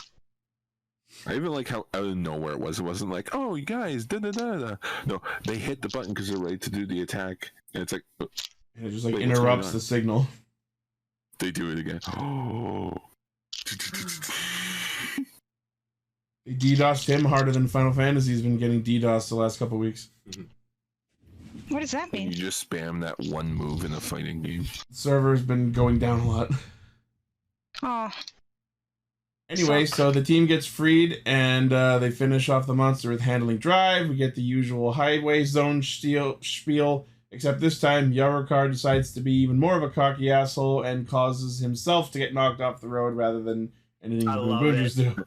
You guys aren't going to I love how cocky this guy is. You guys aren't gonna get the power. Hey, you know you shouldn't be driving backwards. Wait, what? It's very unsafe. You have to watch the road, guys. See, this show teaches us lessons. Yeah. Don't drive backwards on the Rainbow Zone. don't drive backwards on the highway. I did that a few Rainbow times. Road, I guess. Yeah. Wait, you tried that? What? Oh. They'll never tell. Yeah, so we unlock that lore, but I don't have enough points. gotta increase the social link. So we get the Megazord fight. We get to see Boonboomger Robo Shovel and Patokar 2 specifically, which is an interestingly weird combination. Was that the first time that happened? Specifically that combination, I think so. Oh, okay. Yeah. I like the different combinations that they use. Yeah. Like with the cars. Like for instance, the one on the arm there. That's usually, split open to become the two guns. Yeah. But instead they use it as like a wrist gun. A double-barreled gun. Yeah, that was neat. And they literally shoot the radio waves to stop it. All right. Is that really the worst reaming science has gotten in this No. franchise? I mean, that's what you do. You shoot radio waves to destroy them. It's how bats fight. Everyone knows that. How bats fight? So they switched. I don't know if I like that or dislike that. They switched to Boonboomger Robo Knight, and I love that as the monster's dying, it's like service ended. Boom. Yep. God damn it, the Wi-Fi's down. Not again. So yeah, Boon Red shows up to deliver the plushie to the child.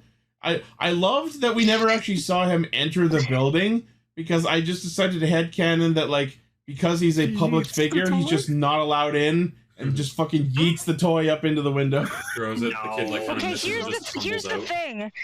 They honestly are acting pretty low key for having just seen a superhero give them a plushie. Yeah.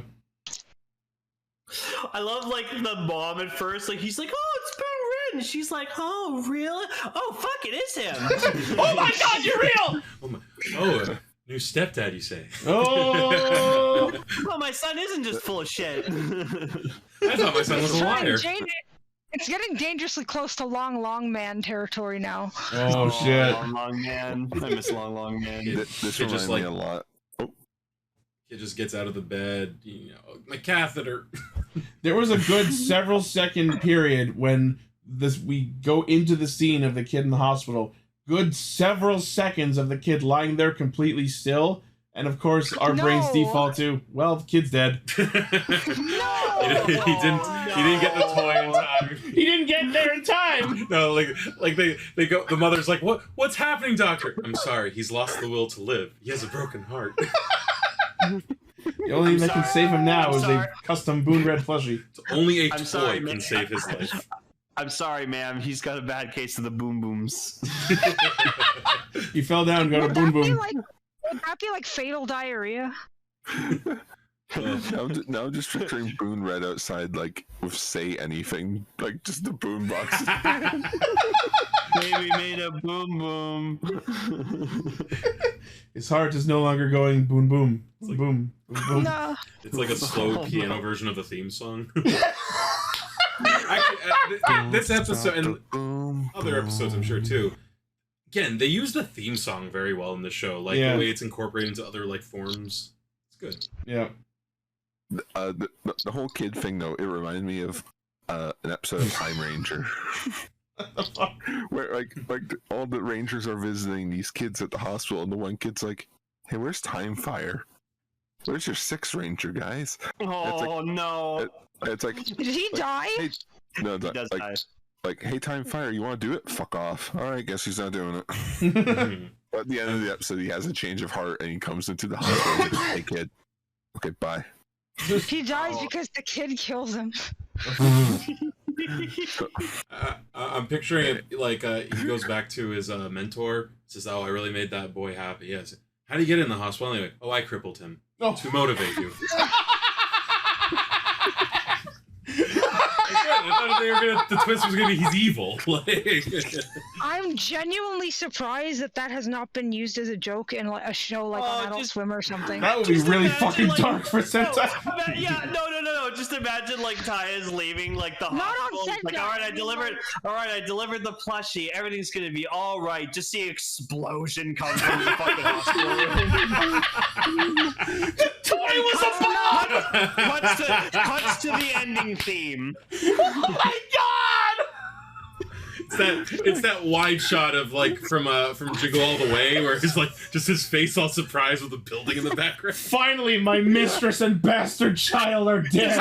just explosion from the hospital room.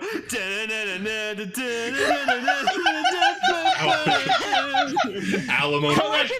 Collect alimony now. All I can think is he didn't count on the Joker also being in the same town. We're being so mean to this character who only wanted to bring joy. Oh my god! Look, That's what he said. look, mommy, a Boon Red plushie. Oh, that's nice. It could go Why back is it to sleep. ticking? The mom just takes it all, cuts it open, takes the jewelry out. I thought you were gonna say takes the cocaine out. Could be that. It's literally just this. It's just this as a gift.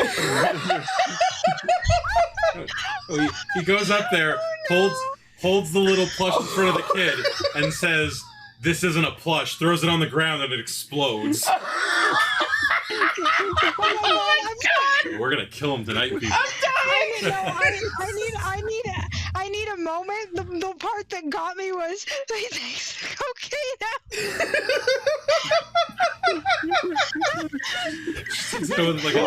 She cuts it open with a knife and like licks the blade pure. I just want to clarify, we do love that this character is like so fucking rich, but so nice. Like he's such a So far. No, when Tony Montana said, "Say hello to my little friend," he meant a tiny Boon Red plushie.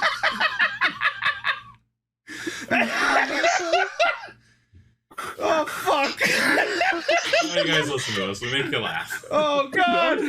No, I'm just picturing I'm the sorry, kid I'm being an idiot. Like seeing the plush.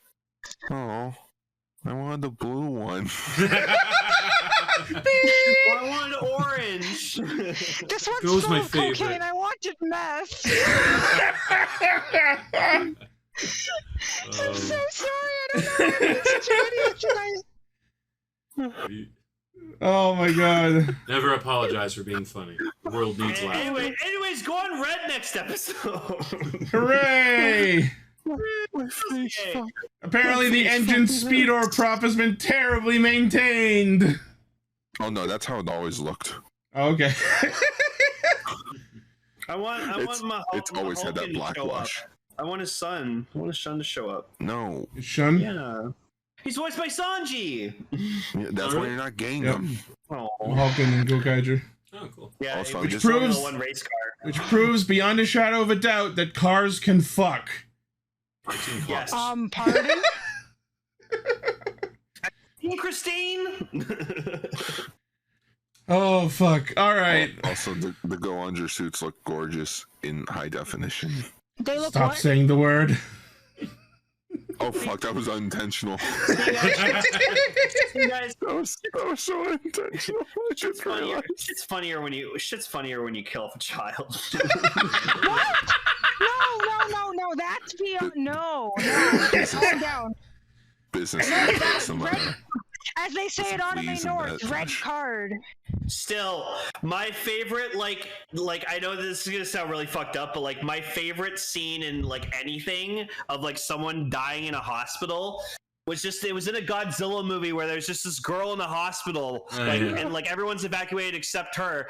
She sees Godzilla walk by her hospital window, and she goes, "Oh, thank God! I thought Godzilla was gonna like destroy this building." You just see his tail fucking whack into the fucking room that she's in. Lane, you're forgetting the best Destroying part. hospital. She survived a Godzilla attack previously. He came to finish the job. Right, your Oh, brother. that too. When Anakin Skywalker fucking slaughtered like all these young Jedi children. It was great. All the younglings. Do You it. don't get to see it though, No, you don't. Why would you want to see it? because Heck, who knows the kid why there he that didn't he's do it. the kid that he's threatening there, George Lucas casted that kid specifically to look like young Anakin. Yeah, he does look like him. It's Vader killing what's left of him. That's that actually makes sense. Like yeah. It's Darn it, symbolic. that makes sense. The poetry, it rhymes. Anyways. So we said all we have to say about this episode of Boonboomger. Yeah. Then I say we move on to the feature topic, featuring more police brutality. Yeah. Whoa. And more attempted child murder. It's a theme tonight. Emily, I suppose you'll be dipping out? Yep, I will be. Sorry about, I don't know what happened there. We just went nuts. Thanks for having me on the show again. Take care, guys. Stay safe. Maybe don't buy a Boom Red plushie. I'm definitely gonna go buy one now. Oh, mine doesn't have cocaine. All right. Bye-bye, Emily. Bye, Emily. Bye. All right, feature topic time.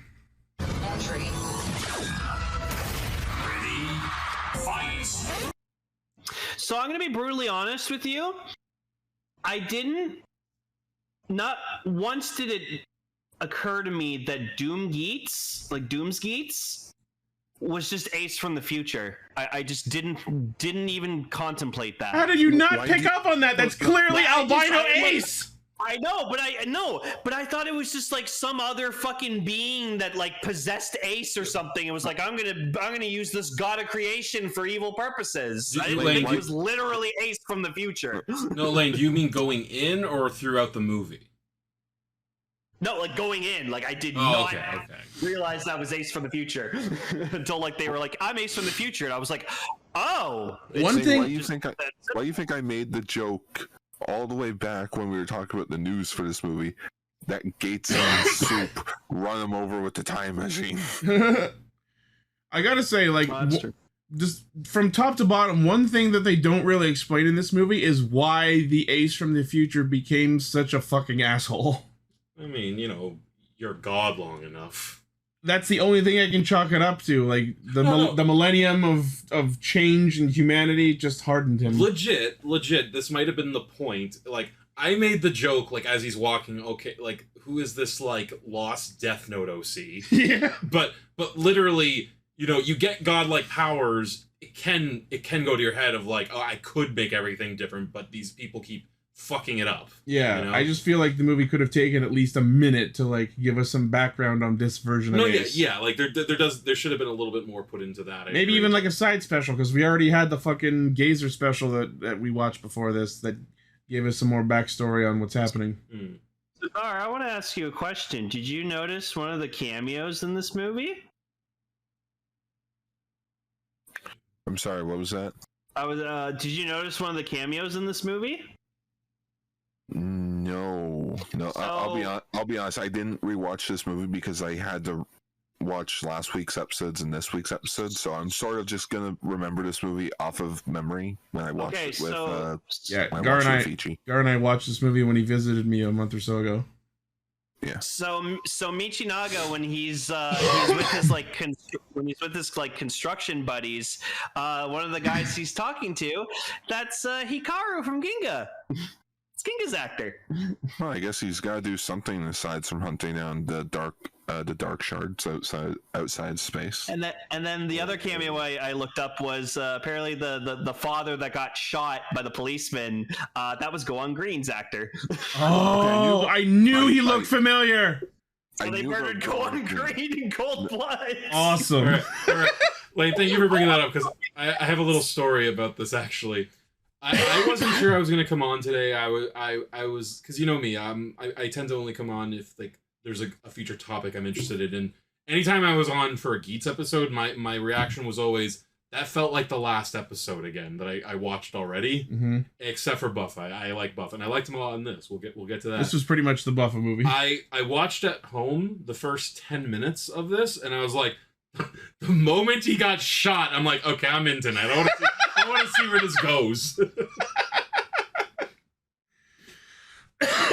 I will say, and Gar knows this is true because I said it while we were watching it, I predicted pretty early on that the child was going to be the one to turn out to be the god Jyamato. Well, like at the very beginning, like it's him and is the ghost kid, right? Yeah. Like, and by the way, that was something else. They didn't actually keep the whole thing. I know it's just like the opening.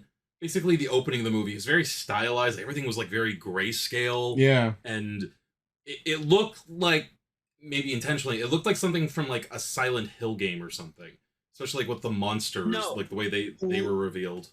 I was watching this morning, and like when Doom's Geats shows up, like Future Ace, and he's just like talking. He's talking to like present Ace. He's like the god Jyamato is going to be like born, created here. I have to stop him before he like causes all this destruction in the future. And I'm just sitting here. I'm like, is this fucking Looper? Am I watching Looper right now? I wrote down in my notes albino Ace trying to pull a cable. How will I do it? Oh man. But yeah, so the setup for the movie is that we touched on it a little at the end of the Gazer special, but the setup for the movie is that in the future, and we learn they restate everything we learned about how humanity exists in the future in this series. But basically, the god Jyamato awakens and ends up eradicating what's left of the now digitally isekai'd humanity. Yeah. So Doom's Ace, I don't know if there's an actual official character name for him, but albino Ace basically gets sent back into the past to try and stop the god Jyamato from being born. And we get introduced to Daichi and his research lab where he's raising his little peaceful kindergarten Jyamatos.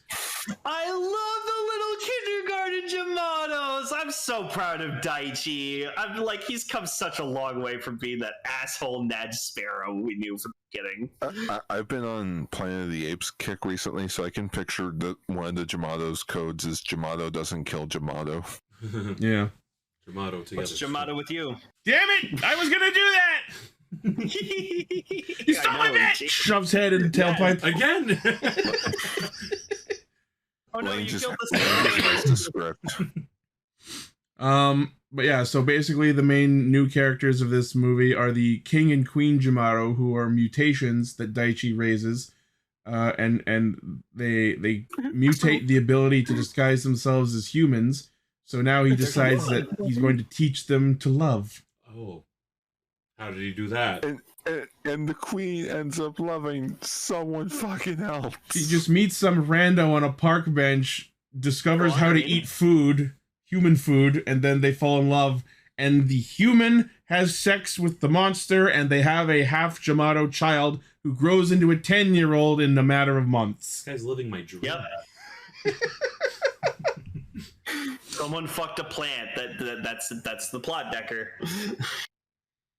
Yeah. So we do get Future Ace. We do get introduced to his form, which he is Kamen Rider Doom's Geats, and it's basically just Geats 9, but with a nice, sexy black and gold coat of paint. And I just have to say, Doom's Geats is mwah.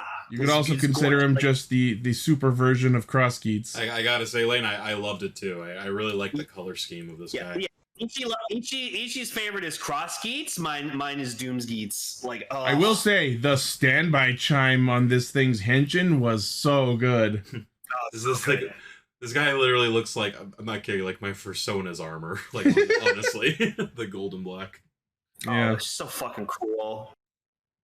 And then we got to see him and Ace fucking duke it out for a bit, which was actually really cool. And like, I love it because like it's based from the future. He's also the god of creation. So like, you just hear you see him like destroy something, and then Ace immediately fixes it with his, and you just hear that awesome bell fucking sound go up, which I love. It's cool.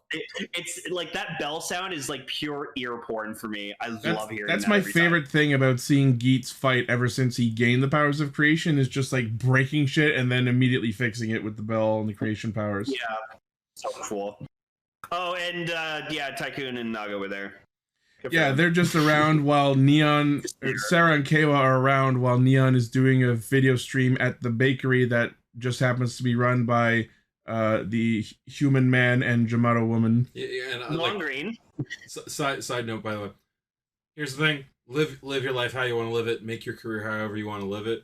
I have like such a natural cringe reaction to like that sort of like Look at me, like I'm on the camera, like I'm eating a food, like right. Oh, I'm eating a food. So you clearly, clearly never. No. So you clearly never watched a mukbang. No. Was the Geats armor black and blue or gold and yellow? No. Nice sticker. No. That fucking shit. That shit hurt my fucking autistic brain so much. Hey, Decker did it. I just brought it out. I just highlighted it. Did the guy who made that get arrested for something recently? Did he? I don't know. I heard about that. Yeah. Good. Fucking good. I still need to watch that movie. Which one? But The summer movie. Oh. So yeah, we get the scene where I'm trying to remember their names. I had them written down. So the woman was Hazuki, and the child was Haruki. So we get the scene where Hazuki reveals that they're a monster in public, and then the husband, I think his name was Daichi, defends her from the cop that's around, who is the same cop that was seen talking to Michinaga earlier. And then he ends up shooting the husband, and he dies. Like just bang. Yeah. Yeah, like you literally see like a bullet shot right on his chest. I'm like, oh my god. And it was like, because what was the whole setup to this? Like, the idea was that, like, oh hey, that kid, like, we haven't seen this kid. Yeah. So you kidnapped him. The way that things happen is he was their child, but because he's half Jyamato, he grew up at an advanced rate. So when the two of them moved into that apartment 6 months before the movie, they didn't have a child, and then all of a sudden they have a child. So it was posited to look like this was just the landlord and the neighborhood organization going, did you kidnap a child? Because that's what it would seem like. But then it turns out that the actual landlord and neighborhood association had been murdered forever ago because of that scene where you see them walk into the apartment and their dead bodies are there and stinking. So this was all just a ruse by the King Jyamato to try and get Hazuki, the Queen Jyamato, back so he could enact his plan. Mm-hmm. Which was to have sex. Yeah. Yeah. Well, they fucking... The monster in charge, the head villain of this movie, his grand master plan was to abandon the child who was eventually going to be the Jyamato who grew up and destroyed humanity, but instead fuck the Queen Jyamato himself and birth a different Jyamato child who was going to be the God Jyamato and destroy humanity. Thank you, Decker. That's my favorite scene in Morbius. Everyone's favorite scene in Morbius. I love that scene. So... yeah. There was I'm almost glad Emily didn't watch this movie because of how central sex and procreation are to the plot of it. And also, like, I mean, you know, maybe the movie was trying to say something about, like, you know, like how police can sometimes really badly jump the gun. The first half of this movie made it look like, no, it's not humans who are bad, it's specifically the police. Yeah, well, because, like, this fucking cop, he said it was in self-defense. Okay, look, yes, that's usually a bullshit excuse anyway, but the guy was literally, like, not moving. Yeah. But then we find out... he's like, stand still, and then, like, he's standing completely still, and I'm like, what? Yeah, but then we find out, oh, no, it's not the police that are bad, it's monsters that are bad. Yeah. The cop turned out to be the King Jyamato in disguise. And I had kind of had a thought that something like that was happening, because the first third of the movie, my one main thought was, this cop has way too many lines. He's definitely someone important. I will say I loved the King of Jymato's like human form with like the bandages around him. That was a really cool like that was an interesting way to sort of hide his identity, because if you're paying real fucking close attention to him and his voice would you have picked up on that's who that is. You were while we were watching, when the King Jyamato revealed his suit, you were curious about what the suit design was based on. Did you look that up? I looked into it, and like apparently they used another suit. They just sort of altered it, like from previous in the show. Okay. So I never really could nail which plant it was meant to be. Okay. Specific. I mean, it looked cool. Yeah. By the way, Jerry in our chat wants to highlight AJAB, all Jyamato are bastards. ACAJ, all cops are Jyamato. Therefore. I like too when he took off his bandages. It might have been an homage to the Invisible Man. Like there's this really awesome scene where he's like that's from the 30s. I liked too because you could tell like his ear was damaged. So when he like took the bandage off, you could see like he like morphed his ear to look better. You could hear the little sound effect of him like, and now I'm handsome. Ooh, we could have had all this. Yeah. I love though the whole thing with because like the mother, like she's actually got a pretty cool like form herself. The Queen Jyamato was actually really good. And one thing that I don't understand is, so she was spawned from that fruit that we saw Daichi pick up in the one flashback scene. That was the same fruit we saw at the end of the Gazer special, which was X number of years ago that Archie picked up at the end of the Gazer special. So how the fuck did that fruit get from Archie to Daichi? Unless maybe it's just a different incarnation of the same Jyamato fruit? Best guess is that the DGP had it in their storage unit, and then it got to one place to another. And it just fell out of the sky and landed where Daichi happened to be walking. I mean, hey, if the Tesseract can end up in space, anything's possible. Sure. I love they confront Daichi. They're at one point they're just like yeah, there's like this like Queen and King of Jyamato, and he's like, yeah, that was my bad. I did that. I just tried. I mean, I can't fault Daichi as much as I don't like him. All he wanted to do was teach them to love. Yeah. I bring you love. He's bringing love. Kill him. Instead, he taught Jyamatos about being incels. Oh well. I mean, I guess that is what usually happens. Gain sentience, become incel. Wasn't Baroba fucking way she goes. Oh yes. Yeah, Baroba was in it. Good for her. They established in the Gazer special that if a person from the future dies while time traveling, they don't actually die. They just get sent back, and then they can travel again. So it's like, oh, good. That means Baroba's back, even though she was like bloody and on the floor when she died in the show. Does that mean Kekro survived too? I guess. Well, I guess not anymore. If everyone probably not anymore. Yeah. Aw, rip Kekra. Queen is a retool of Premium Baroba. Makes sense. And it'll go up. There was another one for what King? For King. Oh, it was a retool of the Dunkleosteus Jyamato. Nice. I'm sure I had a nickname for it, but I don't remember. Oh no, that was the one with the fucking Keyblade. The Keyblade Jyamato. Keyblade fish, right? That's what we called it, because it could like swim under the ground. So basically, Baroba's fucking reason she's here is because she wants to like turn Michinaga into like a true Jyamato. Yeah, because apparently even though the world has gotten many resets, he still has Jyamato DNA in him. Yeah. So she pulls out some sort of like Jyamato stick and stabs him, trying to like convert him to full Jyamato. A2 buffer. You just run me through with a branch. But A2 Baroba. Ace, who has been tied up in thorns for not the first time, this time by Doom's Ace, basically goes, "You have prayed to me, my child, and thus I shall save you." When he broke out of the thorns, I was like, he did the thing for the opening! Yeah. My brain also went, back beating heart! Keep opening. Yeah. So, let's see, where were we in the movie?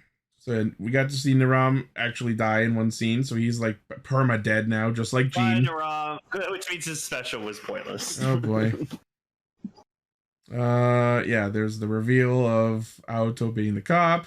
There's that one scene where like the mom and Haruki and Hazuki are in the like abandoned building or whatever, and Aoto walks up, starts talking about his plan, and then sends the child to go get medicine for mom. Now, to be fair, like literally, like I made the joke. To be fair, he was planning to kill the kid. Yeah. Right? Or at least start something. He sent his mooks after the kid. Oh no, and literally as there was like that frame up of like his mooks walking right behind him. Kill him. Kill the boy. I like the kid stole the medicine. Yeah, yeah, he doesn't have money. But then later when Michinaga saves him, like they cut to him like he gives him a bag, so I guess he paid for it for him. And I was like, that's nice of him. I love the idea, like, because the mom's like, where's my son? And I'm like, he could have honestly just got picked up for shoplifting. Yeah, he could have been arrested. The Aoto was like, what if he was kidnapped by humans? And I'm like, that's called getting arrested for theft. I'm just like, wonder whatever happened to my kid. Proceed to cut to the movie Shoplifters. If I ever get arrested, I'm gonna ask my lawyer to make that my defense. They kidnapped me. This was against my will. And like the mom does nothing to like find out where her son is or confirm his status or anything. She just lets herself get swayed by the King Jyamato, like, humans are evil and we should kill them all and we should fuck. Totally. It would be sweet. Just throwing that out there. It's like he's trying to be all smooth about it. He tries to like sneak it in. She's trying to say it nonchalantly just to get it into her head. Yeah. No, he's got that like energy of, we are the last of our kind. I probably should. We are Adam and Eve. You know. Time to repopulate. You know. Oh, they fucking. Thanks. Please. Yeah, so I'm so very lonely. Hazuki gets chased down by the landlords who were a knight and Bishop Jyamato in disguise. And then he runs into Michi, like you said, and he fights him in command form, which was interesting to see. Command form. And for the rest of the movie, Michi just has this energy with Hazuki where it's just like, I'll be your dad. I could be your dad. That kind of seems like how this movie ends. That's kind of where they went with it, where he's just like, I will adopt this child. Yeah. Well, no. Keeping in line with the rest of the movie, they technically kidnapped this child. Yeah. Well, it's great because Michinaga is also half human. He's also half human, half Jyamato. So. Well, technically half zombie, half Jyamato. It's iffy. But yeah, so we get Doom's Geats challenging Buffa because he's trying to kill the mom because he also hasn't yet figured it out.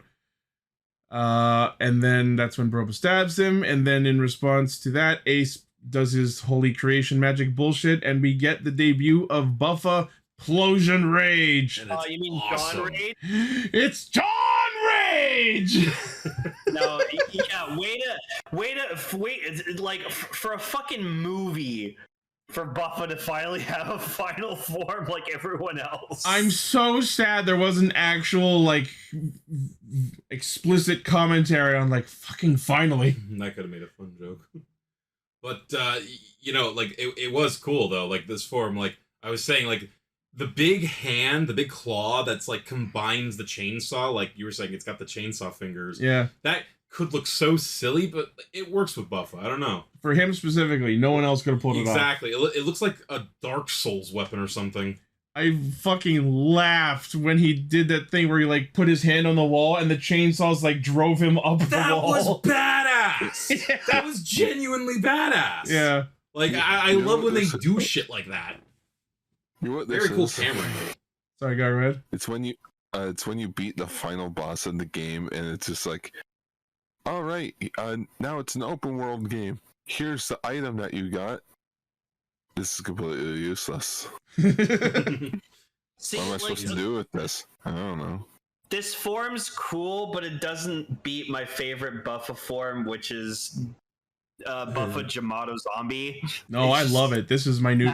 Plosion Rage is my new favorite. I love it. It's a pretty great name. Plosion. I just don't understand the idea behind naming it Plosion. Like, it's clearly from Explosion, but, like, why are we removing the X? Because it's an explosion of rage that Michinaga has. Because he's always angry. You gotta globetrotter that explosion up, Fonzie. You gotta make it an implosion. You gotta give him the poison rage. The Plosion rage. Oh, maybe Plosion is supposed to be like halfway between explosion and poison. Yeah, it's supposed to be like, yeah, exactly. Again, Oh, I Toei thought it can't was be trusted with the English language. No. We gotta hire us. Yeah. Poison. Yeah, so we get that fight. Baroba dies again. Again. Ace finally breaks the chain, shows up, and decides, this is my movie, remember?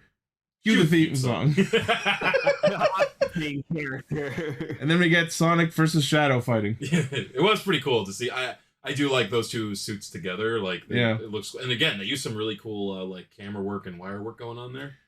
You can tell they put a good amount of budget into that one shot where Geats like flies around off the edge of the railing and comes back, because they slowed that shit down. And the setting was cool. It was like a dam, which they then blew up. And we never talk about that again.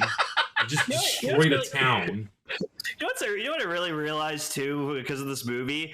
So like the Desire driver, like in the beginning of the show, like he's like ready, fight, and then like you could really tell by the end of like Geats' life, just like for every form, just the Desire driver voice is just going like so fucking over the top, just ready, fight. Oh yeah, every new like form so gets more and more angry.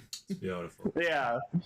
I still like the one from Bujin's Sword. I think that's like my favorite one. Yeah. Sword. Yeah, this is not the only time this week where a fight ended with blowing up a dam, because I also watched the episode of Megas XLR where they go to Area 50 in Las Vegas. Oh my god. And they have to stop the robot from absorbing electricity by blowing up the hydroelectric dam and blackouting the entirety of Las Vegas. How you doing? Oh wow, Lane. That, by the way, Lane, that's the episode I said you should watch, because the enemy in that episode feels like a Fallout. Oh yeah, enemy. Absolutely. Okay. Everyone is the enemy. Yeah. So yeah, they defeat the King Jyamato with a triple rider kick, and then the mom dies. And then, surprise, surprise, the boy was the one who's going to turn into the evil god Jyamato and destroy humanity. Roar! Lane, Jesus Christ, you're right. It is Looper. Like, I didn't think of that. It is Looper! I like that movie until it involves the kid, and then it's stupid. Yeah, I agree with you 100%. But Michi calms down the boy with the power of surrogate parentship. Stepdads, man, is there anything they can't do? And then we get this scene of like the two aces like having reconciled, and it's like, instead of being a god that mankind puts their faith in, I should be a god that puts my own faith in mankind. And that just brought me right back to, if you do it right, people won't be sure you've done anything at all. and I was saying, Ichi, like when Ichi said that, I was drinking at the time, and I said, dude, I was literally, as I was about to pull this away from my lips, I was going to say the exact same thing. I nearly did a spit take because of that. I just like to think it's like a moment of just like Ace being like, well, looks like my job here is done. What do you mean your job's done, Ace? You didn't do anything. Didn't I? Just teleports away. When I got the energy of it, it was like when Mewtwo was saying to Mew, I see now it is not the circumstances of one's birth.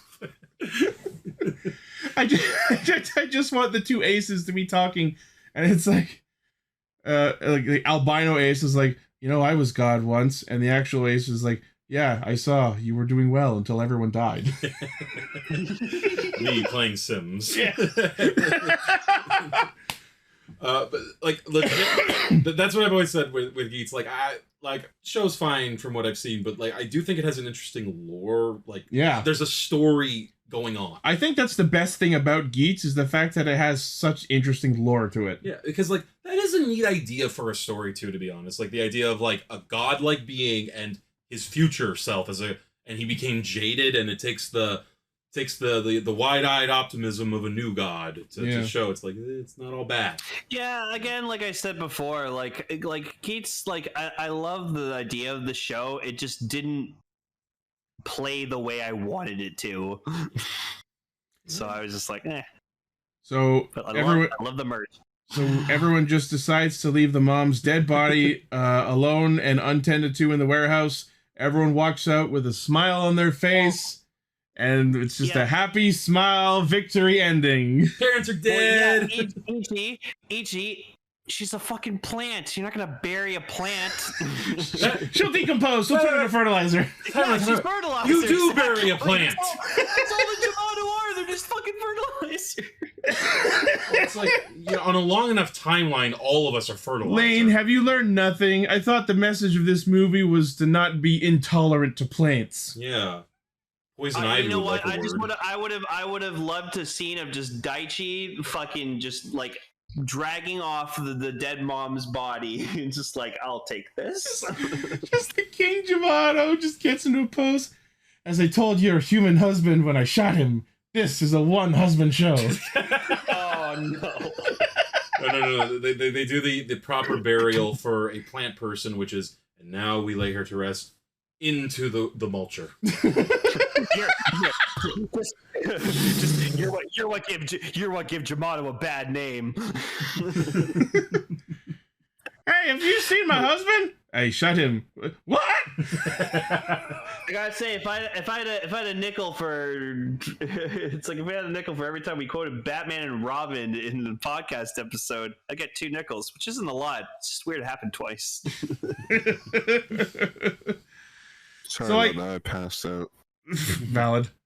From Geats? But you were driving. So anyway, I guess that's the end of Geats until the Gotchard Geats movie.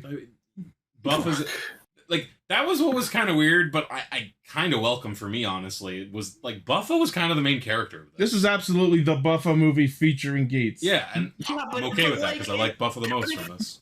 No, but like it just feels like they just kind of like shoehorned him into it. Like it was just like, hey, we need to make like this movie. Oh yeah, Buffa hasn't been getting much. Okay, we'll make Buffa do some things. Fine, you can have a final form. Again, Yeah, I don't even it's like, think okay. he was shoehorned so much as like they realize you can't make a god the main character like the whole way through because like what do you do with that? Stakes. Yeah, what stakes? What About stakes? that, you clearly didn't watch all of Geats. No, I didn't. Well, I mean, he wasn't a god the whole show. That's what I thought. That was like the end. He ascended. It was like the last third but at most. basically his mother was a god, so And his father. he was Jesus. He was basically Jesus. Kind of. There is a lot of like I'm sure intentionally there's some like Jesus and Christ imagery going Oh, on yeah. here. Like the idea. of, like, you the can mother and the literally son. you can listen to our whole overall thoughts on Geats, and like we talk about that a lot. Ace, have you? Yes, I have become Jeebus. I mean, let's look at this. this. Sweet Jesus. Even in this movie, Ace was tied up with thorns. The Jesus imagery is clear. Anyway, so that's Geats Jyamato Awakening. I thought it was pretty good. Christ. Yeah, I'm sure we made it. Yeah. I'm 100% sure. Okay. It was okay. Yeah, man.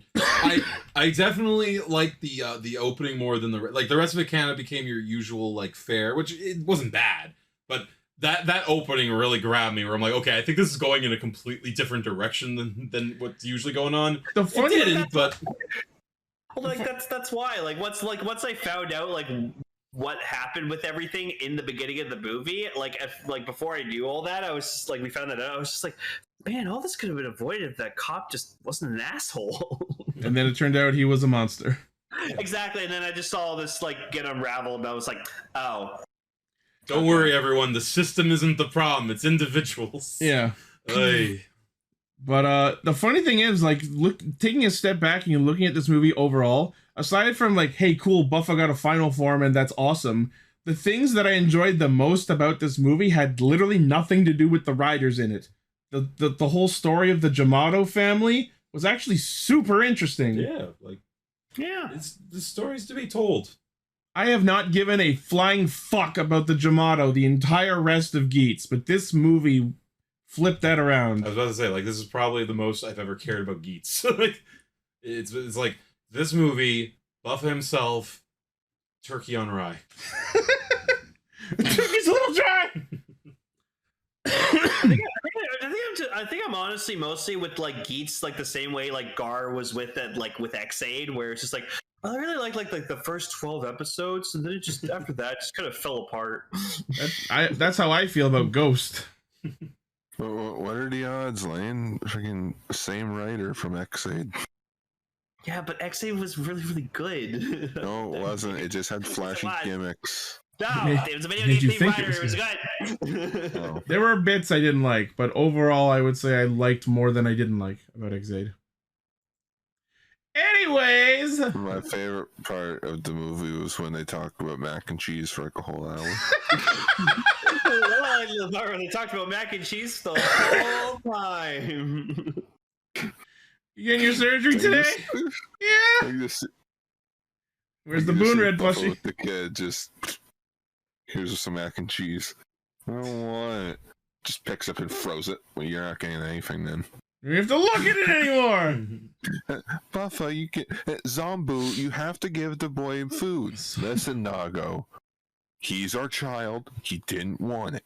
Nago is absolutely not going to pair up with Buffa. She'd sooner be with Kayla. That is my ship. Oh, I hate it. She calls him Zombu. Oh, it's awful. Anyway, that'll be Castranger for the week. Oh fuck! I've not laughed this hard in some time. Like I did. Nothing's gonna beat that doll. Yep. Let's see. Child death, police brutality just brings out the yucks. Evidently. I love that like Emily brought this up, but like earlier before recording, that like in our chat, that just like it's funny how we had an episode of Gotchard with like the Dooms clock, and then we talked about a movie with someone called Dooms Geats, so it's Doomsday. Dooms week. So I thought the thumbnail should be Dooms Geats holding the Dooms clock. With Regigorgeous there. Yeah, there you go, Regigorgeous. I'll do what I can.